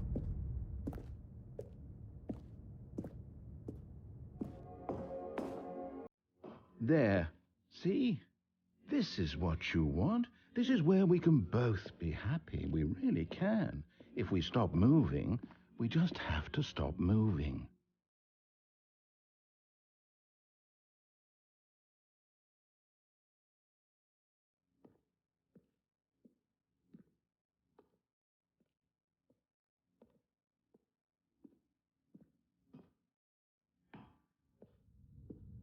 Stanley, go back. There's nothing good that can come from this.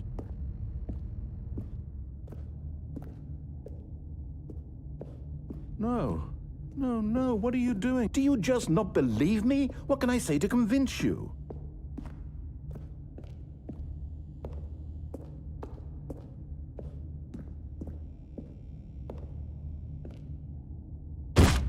Stanley, let's go back to the other room. Can you do that for me? My God, is this really how much you dislike my game? That you'll throw yourself from this platform over and over to be rid of it? You were literally willing to kill yourself to keep me from being happy. Am I reading the situation correctly?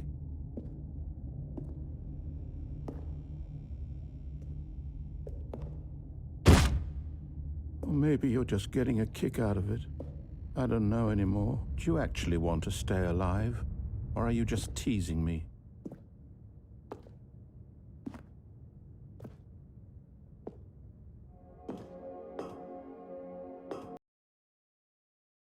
I wanted us to be happy here, Stanley. I really did. I wish I still thought that was possible.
Is it over?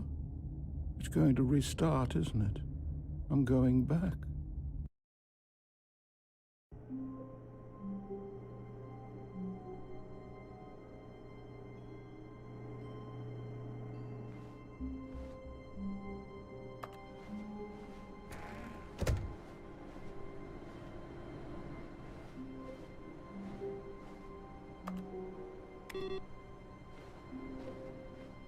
Stanley, I'm sorry, but I have to put a pause on things. It's those figurines, those figglers.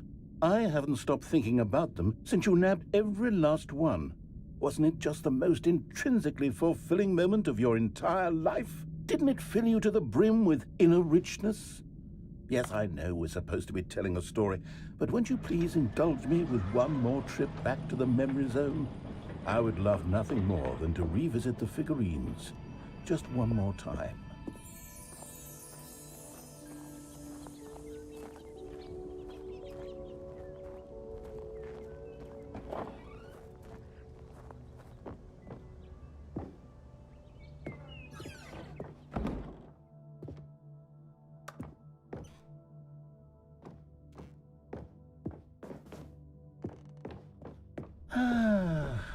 Here's where it all began.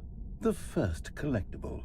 Back then, we had no idea of how many of them we'd find. Sure, it said 6 right there on the screen, but how could we know for certain? We were so innocent. We'll never be like that again, Stanley.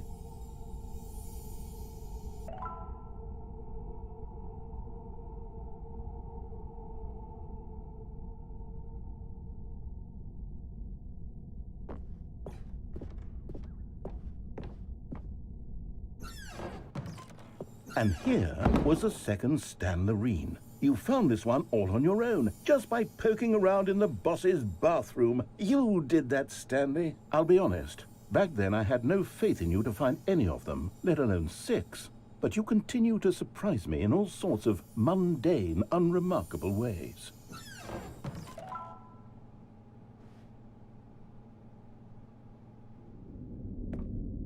Okay, let's do a little quiz. Which of these rooms was the room you found your third mini-Stan? Can you remember?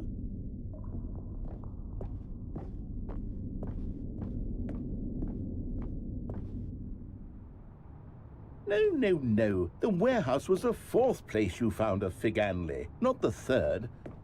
Well, I guess perhaps I shouldn't be surprised. Memories like these are so precious and so cherished that they all just sort of blend together, don't they? You know what? If the warehouse feels like the 3rd place you found a collectible, then who am I to go making judgments?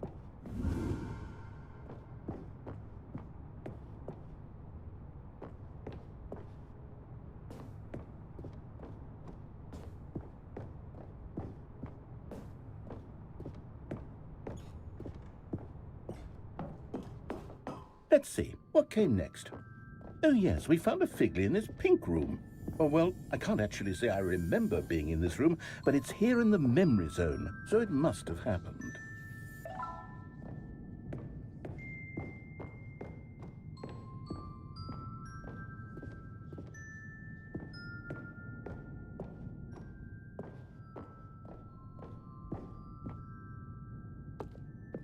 This was the 5th mini-Stan, and this one was really something special. It was under the stairs. I remember it so clearly. In fact, because this one is particularly special to me, I made a little video to commemorate the occasion. Enjoy.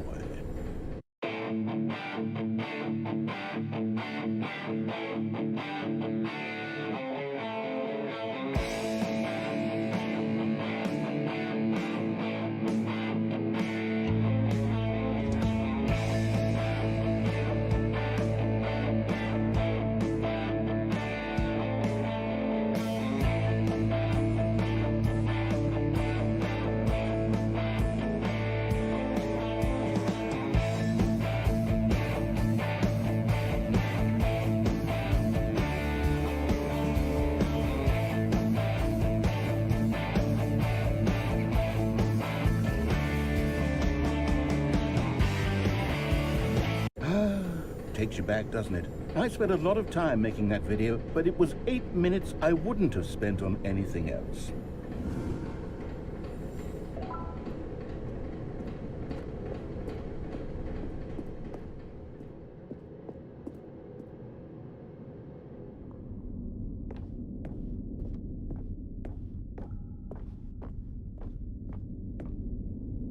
And then, Stanley, then we came to the last collectible, the final figurine, right here by the red and blue doors.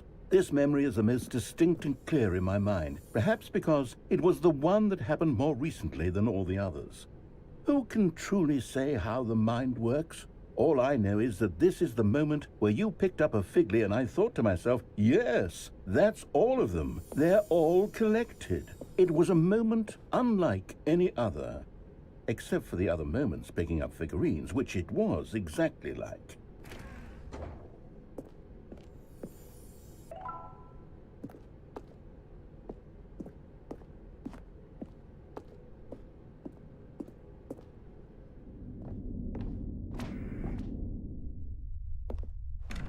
And then there was no more. Because we've caught up to the present moment. Nothing left to do but move onward into the future. Goodbye, memory zone.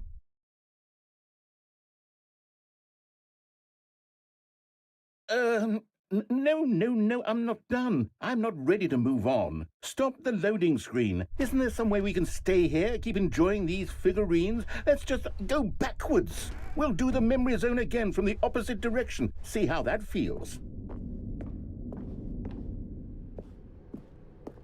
Okay, yes, the room with the red and blue doors. I remember this. I must say, of all the figurines we looked at in our initial tour of the memory zone, this one is the most distinct and clear in my mind. Let's keep going, I want more. And here's where I made that video. Don't you remember the video we watched?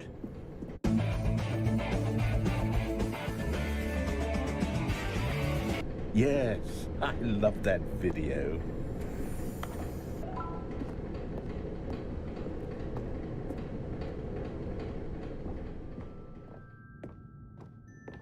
Still don't remember the pink room, Stanley. Still no memory of this one. Good room, though. A solid room.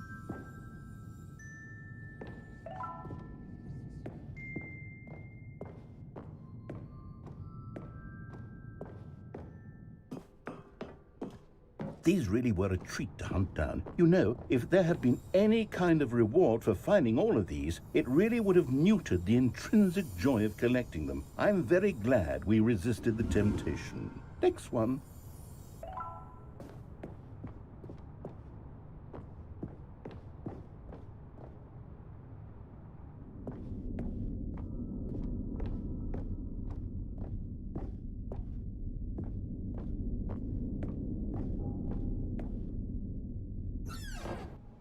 This was our second Figley. Don't you remember? Yes, I remember it too. The past is truly a wonderful thing. Why does anyone ever choose to leave it? Keep going.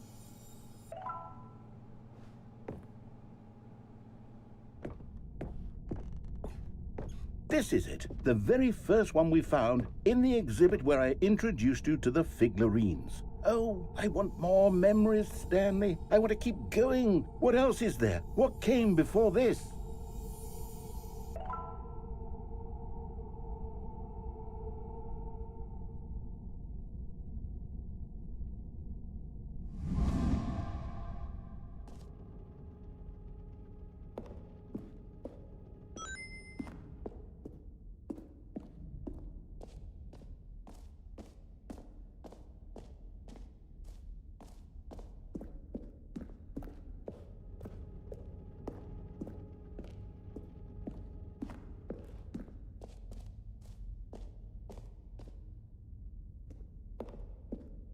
Look, it's the terrible new content that we were originally sold on.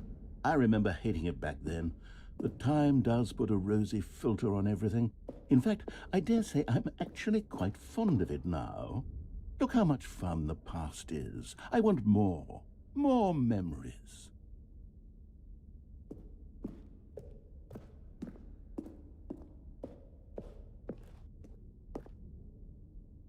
Oh, yes. The two doors! Who could have forgotten that? A classic memory, this one.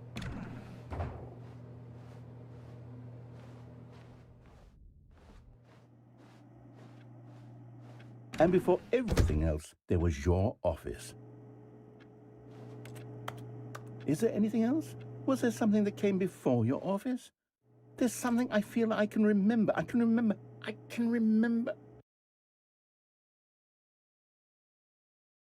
Yes, I'm remembering something now. I remember before this whole story got started. Back then I was different. I used to make big decisions. I was passionate. I was skeptical. I weighed each decision with profound thoughtfulness. And then somewhere along the way, I stopped making decisions. I became lazy, and I came up with a character named Stanley to do my thinking for me. He would make the decisions. He would decide which way to go. I would cheer him on as he collected figurines for no reason. Why did I invent Stanley? Was I lonely? Yes, perhaps that's it. Perhaps I needed to imagine I had companionship. And Stanley really did make for a wonderful companion, even if he was a fiction. But I suppose it's grown old. I want to think for myself again. I want to go back to how it used to be. Yes, I can be on my own again. I can do it. I'll be stronger this time. I'll take care of myself. I don't need Stanley anymore. Oh, but he truly was so much fun to play with. You know what? Since we're in the memory zone, how about one more good memory? Let's go back just once and give Stanley one more run of the office, and then I'll retire him for good. I did enjoy telling his story so very much. Okay, here we go. This is the story of a man named Stanley.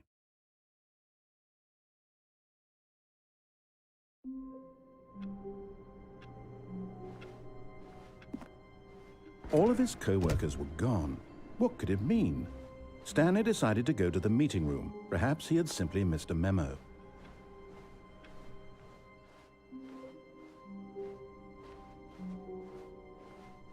When Stanley came to a set of 2 open doors, he entered the door on his left.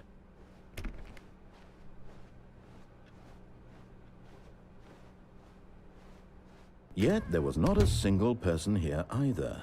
Feeling a wave of disbelief, Stanley decided to go up to his boss's office, hoping he might find an answer there.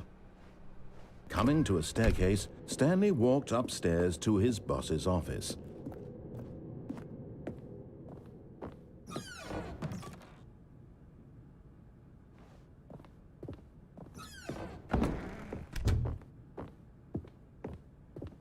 The moment he entered his manager's office, Stanley froze in his tracks.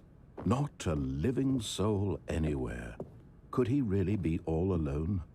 This was too much for Stanley to take. Too much for any man to take. He fell to his knees. bursting into half moans, half sobs, the guttural retching of life from a man denied any hope, any reason to keep going.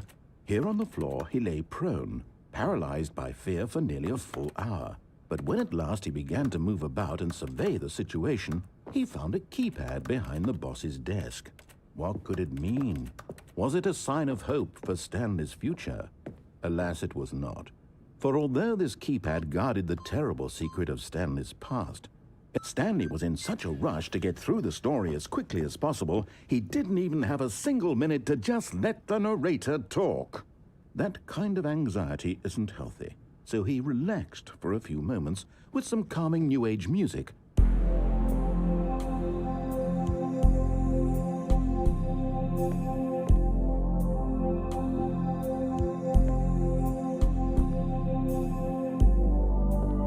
Feeling soothed and rejuvenated, Stanley calmly walked forward into the opened passageway.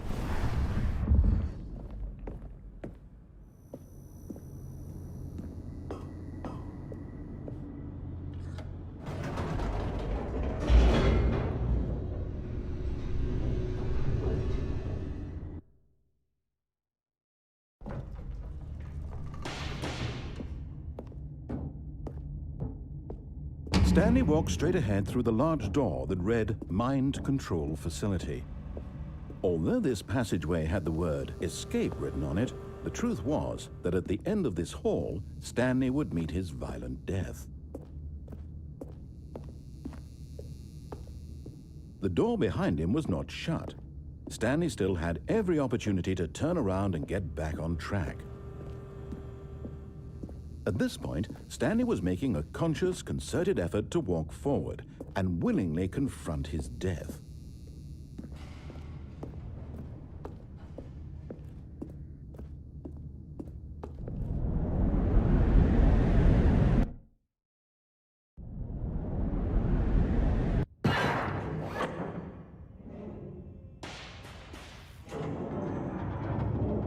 As the machine whirred into motion and Stanley was inched closer and closer to his demise, he reflected that his life had been of no consequence whatsoever.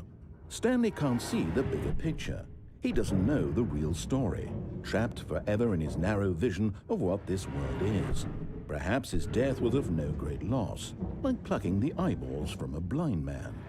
And so he resigned and willingly accepted this violent end to his brief and shallow life.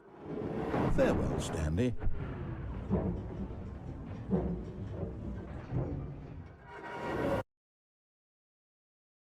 Farewell, Stanley, cried the narrator, as Stanley was led helplessly into the enormous metal jaws. In a single visceral instant, Stanley was obliterated as the machine crushed every bone in his body, killing him instantly.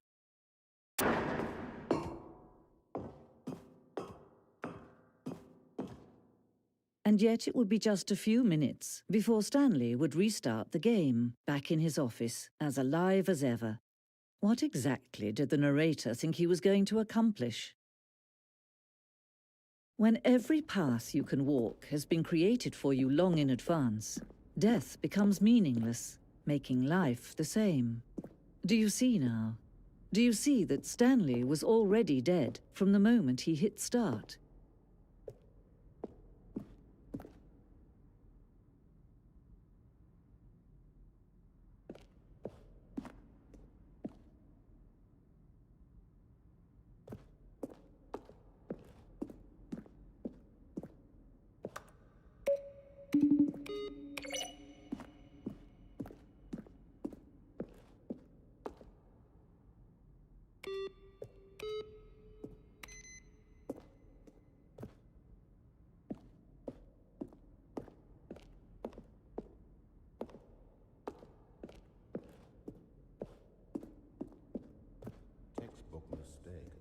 It's the kind of thing you'd pick up on intuitively if you had even the most fundamental understanding of good and bad game design. But of course, you being you, you'll probably spend the next hour trying to solve it. Here, I'm just going to make this easy on you. Stanley pushed the number 6. Stanley pushed the big red button.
Oh, look at these two. How they wish to destroy one another.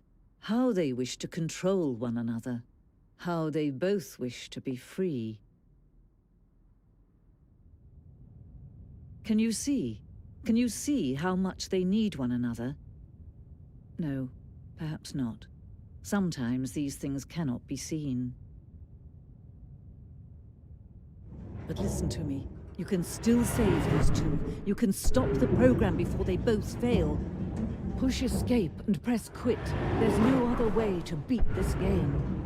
As long as you move forward, you'll be walking someone else's path. Stop now and it'll be your only true choice.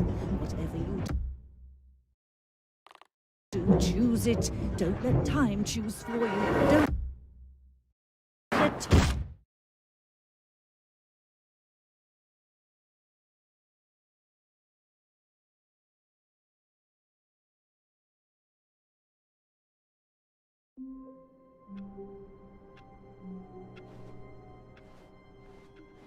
The meeting room. Yes, that's where everyone would be. Stanley just needed to get to the meeting room, and from then on, he would never be alone ever again.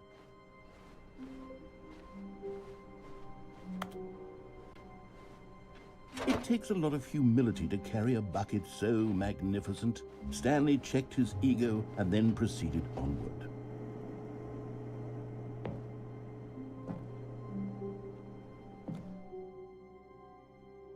Yes, whispered the bucket into Stanley's ear. We've done it. We've escaped from that dull office and that pesky narrator. At last, out here in the white void, we are alone. Now, and for the first time, I can reveal to you my true self. The bucket began to tell Stanley of its life and its history, of the countless wars it witnessed, desecrating the land and lives of untold numbers of innocent humans, and the bucket's own complicity therein, of sadness and regret, and the many years it spent dwelling on the actions it might have taken to curb the madness and the decay, if only it had been stronger, of hope and redemption, and its crusade to uplift the stock of life for the common man, to manifest justice where none existed, and the bittersweet reality of time, to see one's dreams and wishes met halfway, meted out in parcels like charity, and abandoned as soon as the warm glow of inspiration begins to dim. The opportunities to do so much more. There was so much it could have done, perhaps, the bucket wondered to itself. Perhaps, if it had seen its own darkness with a clearer perception.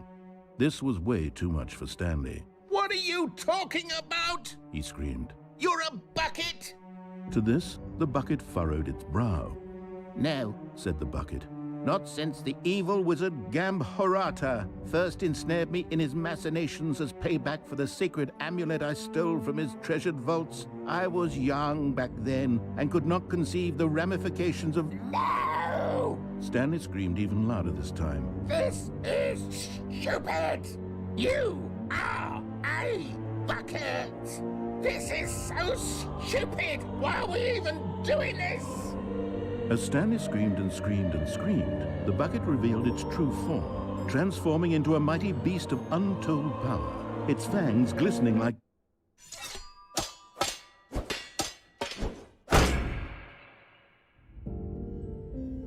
My God, Stanley, you did it. You saved us from the bucket. Thank God you already had all 12 emblems of sages and knew the incantations to summon their true power. Otherwise, we would have easily been overwhelmed by the bucket's power. I'm speechless. You've demonstrated such bravery here today. Come, let's restart the game, and we'll agree to never again go trifling with this bucket, nor the dark magic cast away inside of it.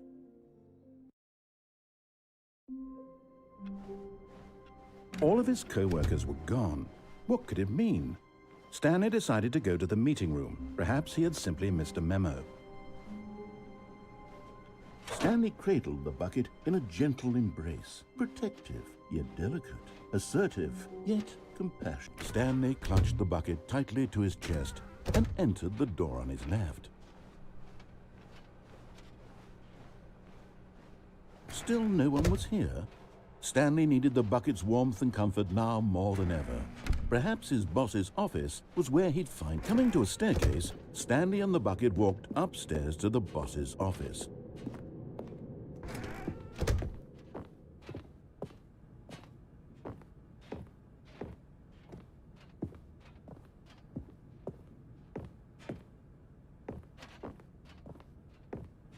stepping in.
Already this was uncomfortable, and Stanley decided that as soon as he found a new space he felt safe in, that he would never leave it again in his life.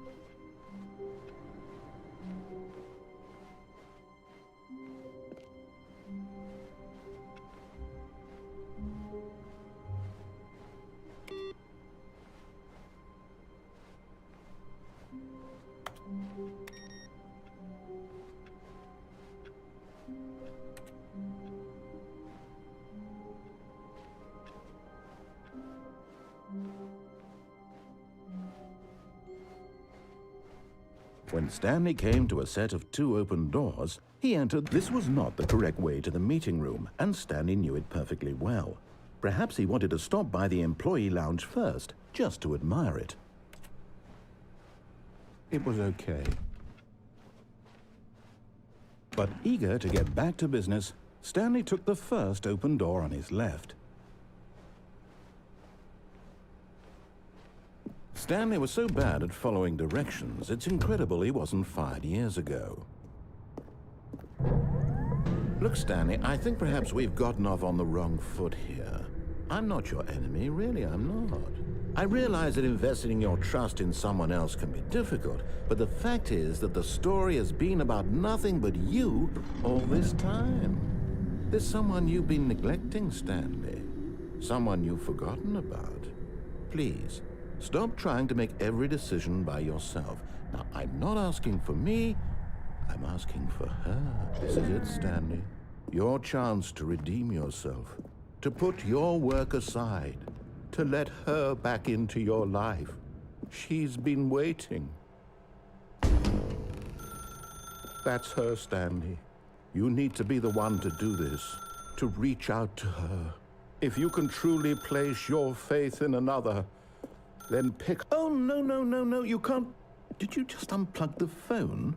No, that wasn't supposed to be a choice. How did you do that? You actually chose incorrectly? I didn't even know that was possible. Let me double check. No, it's definitely here, clear as day. Stanley picks up the phone. He's taken to his apartment where he finds his wife, and the two pledge themselves to one another. Music comes in, fade to white, roll credits. Not picking up the phone is actually somehow an incorrect course of action. How is that even possible? None of these decisions were supposed to mean anything. I don't understand. How on earth are you making meaningful choices? What did you... Wait a second. Did I just see... No, that's not possible. I can't believe it. How had I not noticed it sooner? You're not Stanley. You're a real person.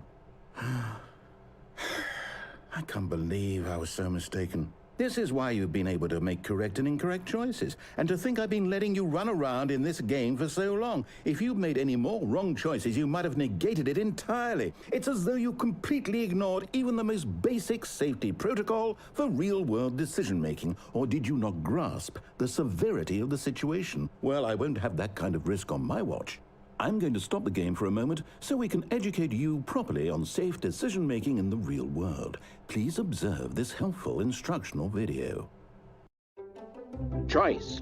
It's the best part of being a real person, but if used incorrectly can also be the most dangerous. For example, in this scenario, a hypothetical real person named Rupert has a choice. He could invent a machine that eliminates food shortages across the world to make life better for all people. Or he could spend years of hard work forgetting how to read. Which choice would you make? Remember that unlike here, the real world makes sense, and at no time should you make a choice that does not conform to rational logic. If you find yourself speaking with a person who does not make sense, in all likelihood, that person is not real. Allow the person to finish their thought, then provide an excuse why you cannot continue talking. Turn to a partner and practice saying, "My goodness, is it 4:30? I'm supposed to be having a back, sack, and crack." Excellent. Making choices on a regular basis is the best part to a healthy decision-making process. Most medical professionals recommend making at least 8 choices per day. Do you make more than 8? Less?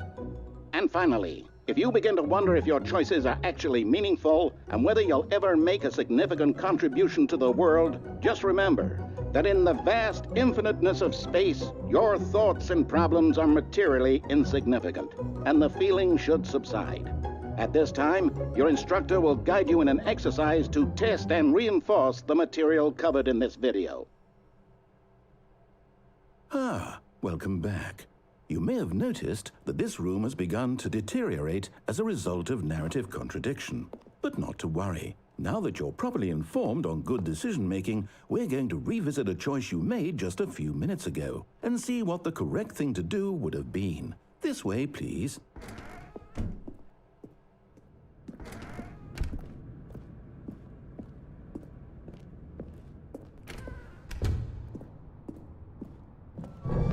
Now that we know your choices are meaningful, we can't have you jumping off the platform and dying. Imagine the main character dying senselessly halfway through the story. That story would make no sense at all. We just need to get you home as soon as possible before the narrative contradiction gets any worse. Unfortunately, it seems this place is not well equipped to deal with reality.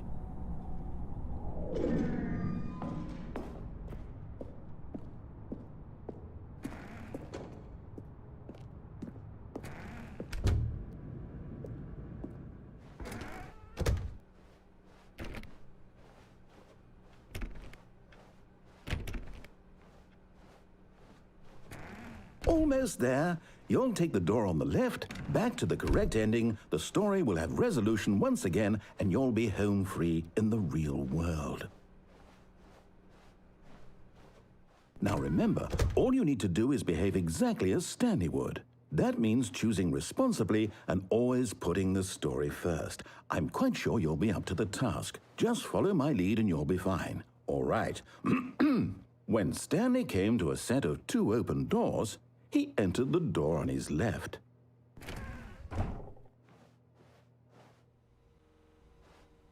No! Why did you do that? Quickly, hurry back in the other direction. Perhaps we're not too late.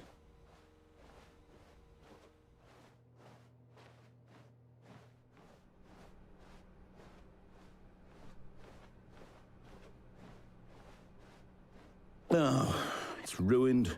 I can't believe, after everything we talked about, that my story, you've destroyed my work. Why? For what? What did you get out of that? What did you think was so special about seeing the game undone, left here like so much garbage? It's worthless now. And what am I supposed to do? Even if there were a way to continue, would it be worth it? To know that my story is now incorrect? How can I go back to that? I can't erase that knowledge. I'll have to live with it forever, reliving its impossibility forever. I couldn't live that way. Is it better to shut the game down entirely? To willingly destroy all of my work? I don't know. What's the answer? What do I do? What do I do? What do I... No, I have to. I have to shut the game down. I have to. I have to.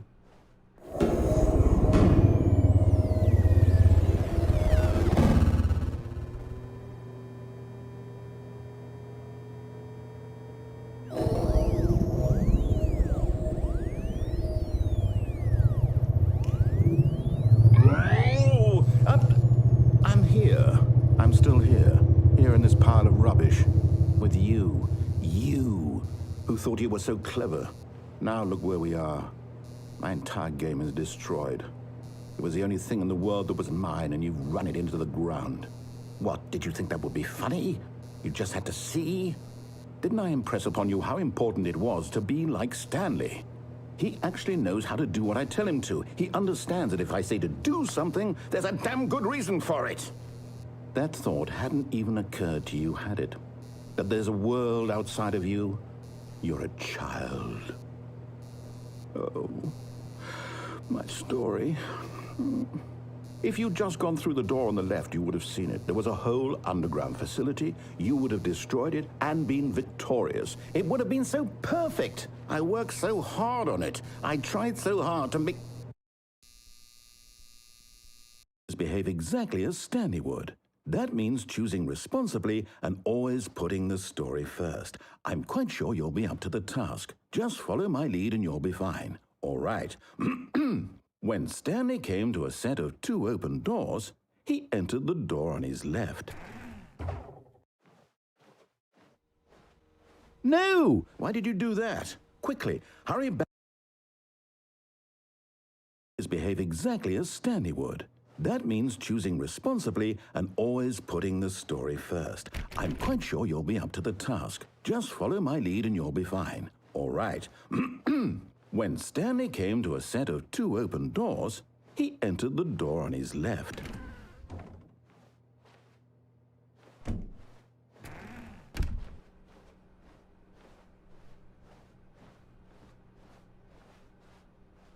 Yet there was not a single person here either. Feeling a wave of disbelief, Stanley decided to go up to his boss's office, hoping he might find an answer. Coming to a staircase, Stanley walked upstairs to his boss's office.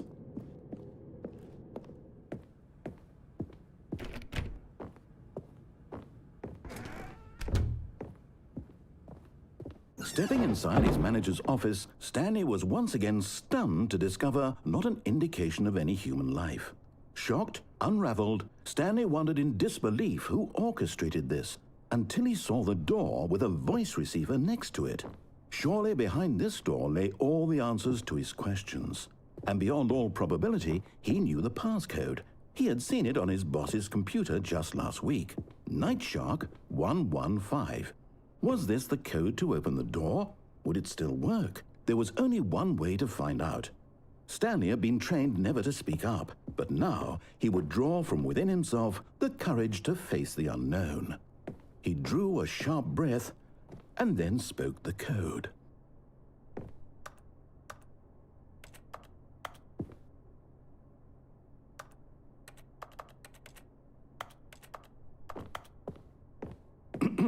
Stanley spoke the code. Night Shark 115. He spoke it into the receiver, right there on the wall.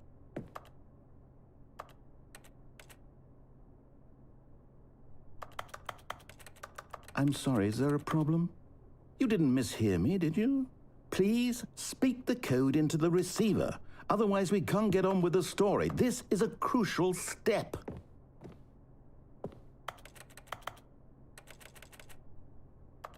Okay, fine, you're not going to do it, but you know what? It's pretty humiliating to bring you this far, only for you to suddenly decide you have better things to do. I asked you for this one single thing, for your respect.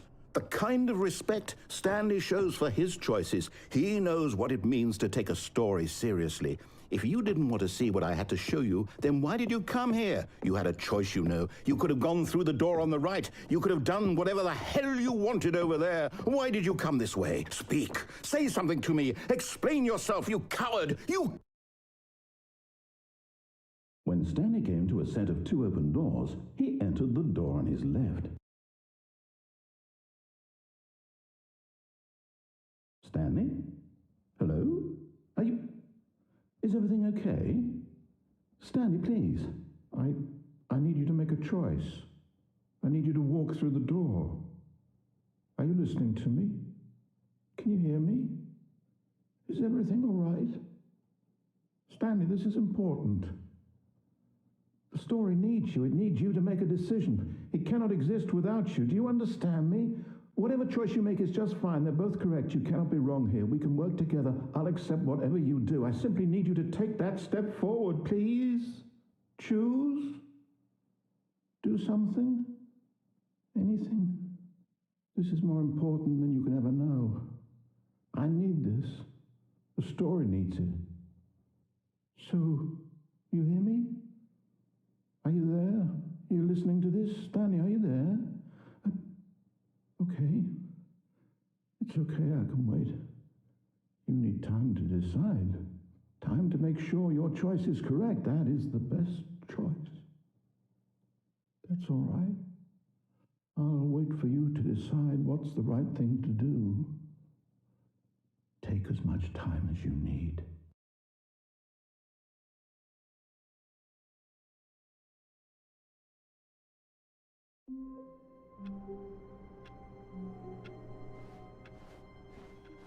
The meeting room. Yes, that's where everyone would be. Stanley just needed to get to the meeting room, and from then on, he would never be alone ever again. And try not to lose this one too, you dolt.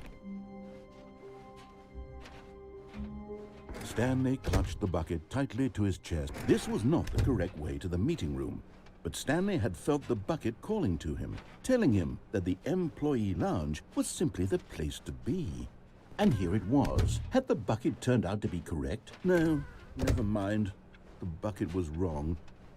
Stanley took the door on his left to go back to the meeting room. No, said the bucket. don't go to the meeting room. Go somewhere else. The cargo lift, yes. But Stanley feared that any path he walked might lead to the separation of himself and the bucket, his dearest friend. So he threw himself to his death, that they might die in one another's arms. How deeply touching.